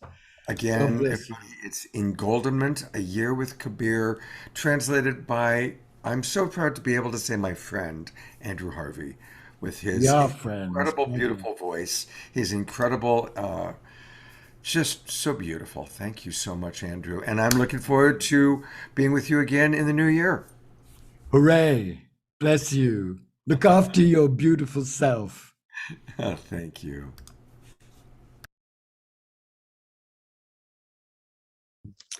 I'm here with my friend Kutira, and she and her husband Raphael are going to be doing amazing things next week on Christmas. She's awesome, and her husband Raphael is a world-famous musician, so it's going to be really a wonderful show. You know, I want to acknowledge Mark Denisovsky. He's one of our regulars, and Mark just said something really beautiful. He talked about when he used to paint apartments, he would say a prayer for the next inhabitants. And, you know, when I asked Andrew the question about washing the dishes, it's like, that's the thing. How can we bring this consciousness into everything we do? And how we talk to each other, and how we do the dishes, and how we paint the houses? If we can really do that from everybody in all of our ways, is really, really showing up. While we are in Andrew Harvey appreciation, I do want to play one more time a video. I did play it for our early show, but I want to play it again. It's very short. And it's Andrew talking about the new show that I'm going to be doing, The Awakening World, which I'm very, very excited about. So here's what Andrew has to say about the show that Debbie Johnson and I are going to be doing with several other wonderful people and all of you.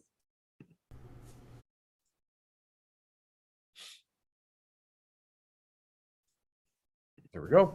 Hello, everyone. I'm absolutely thrilled to celebrate The Awakening World and Scott Catamas's new formulation of his wild and holy adventure beginning next year.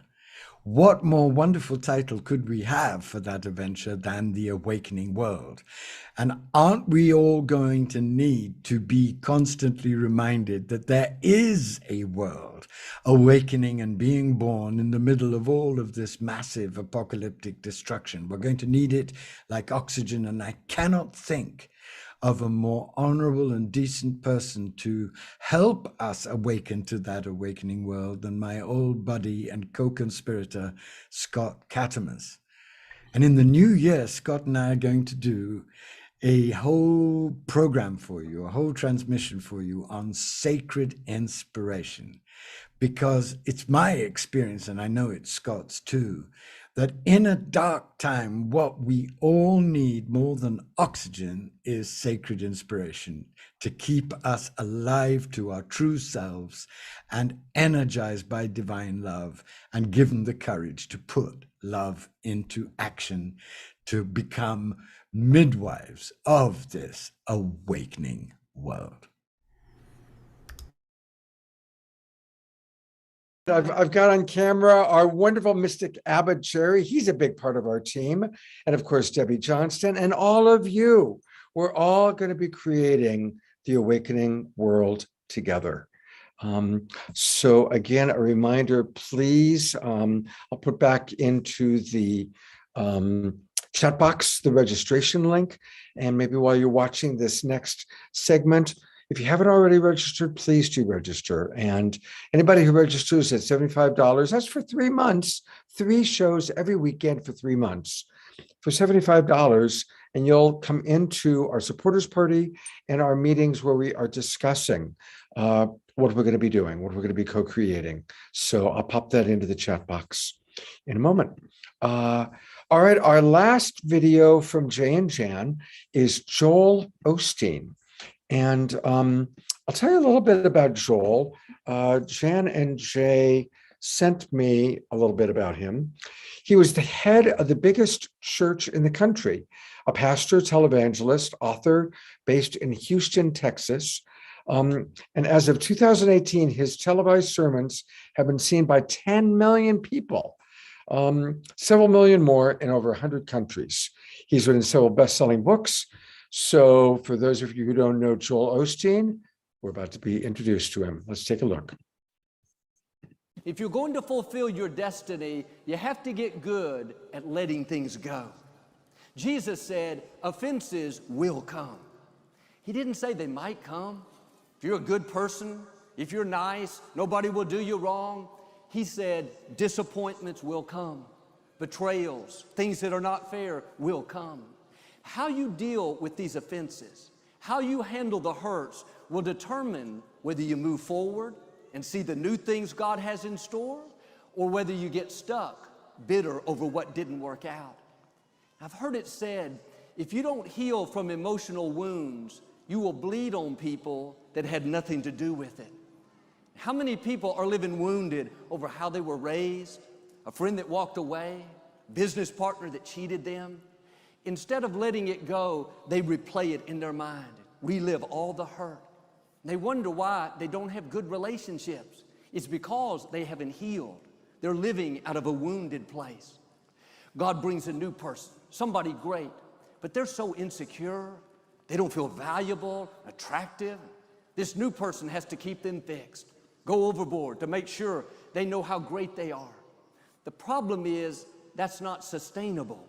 Until you get well, until you let go of what didn't work out, not carry the hurt, that wound is going to hinder you wherever you go. If you're still wounded over a position you lost, you'll go to that new company defensive, on edge, not friendly. You're treating them based on what you've been through, but they had nothing to do with it. It's much more freeing when you learn to let things go. Wasn't fair? That's okay. God will be your vindicator. He'll take care of who did you wrong. It's not your job to pay people back. They hurt you once. Don't let them continue to hurt you by holding on to it. You lost a loved one. I know that's painful. It's okay to go through a season of mourning, but you can't hold on to the hurt.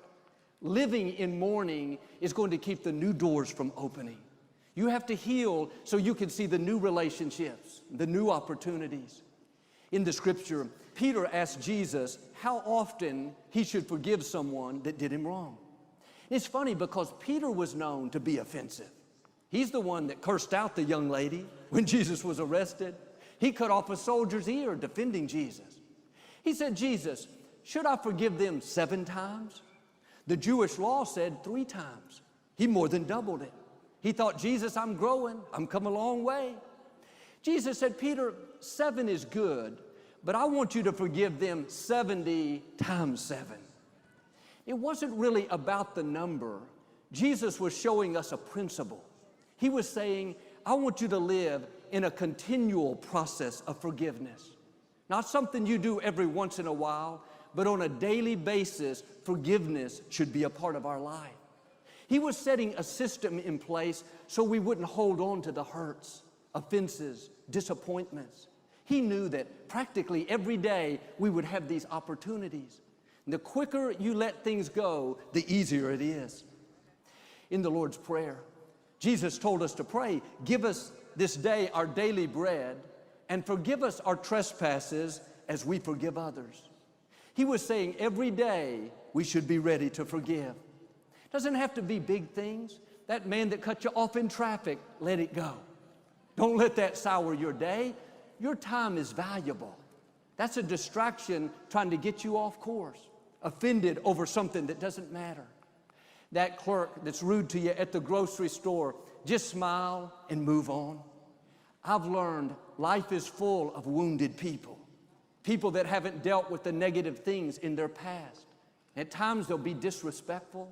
They'll say things they shouldn't, do things that are hurtful. You can't stop the offense from coming, but you can keep it from getting down in you. How much time are you spending offended, bitter, holding a grudge? How much more could you accomplish if you would start letting things go? How much better relationships would you have if you would get emotionally healthy? If you would let go of what people said, forgive the person that did you wrong, quit reliving the hurt. There you go.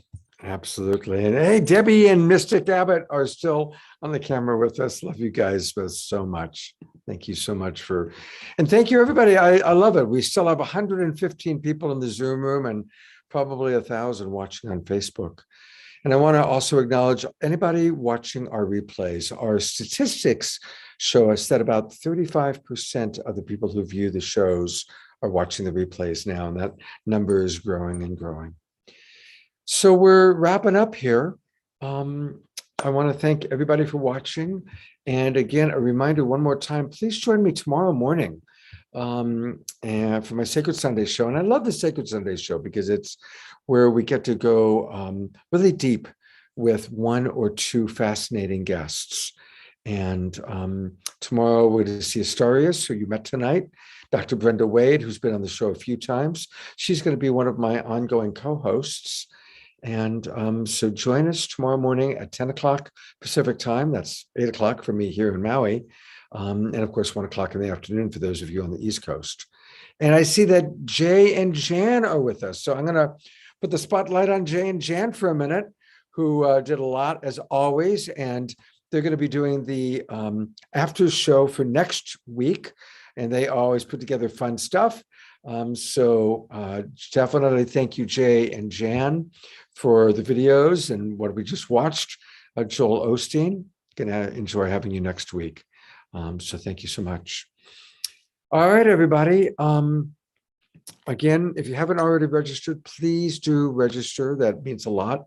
And be generous as you register. That really helps us to, because I am going to be paying my staff. I'm going to be paying my team as we always have. And so we need your support to continue to do this. And thank you for the birthday wish. And I look forward to sharing my birthday next week with all of you. So I'll see you tomorrow morning for the Sacred Sunday show. And I'll see you next Saturday night for our last Saturday Night Alive of 2021. Take care, everybody, and happy holidays. Good night.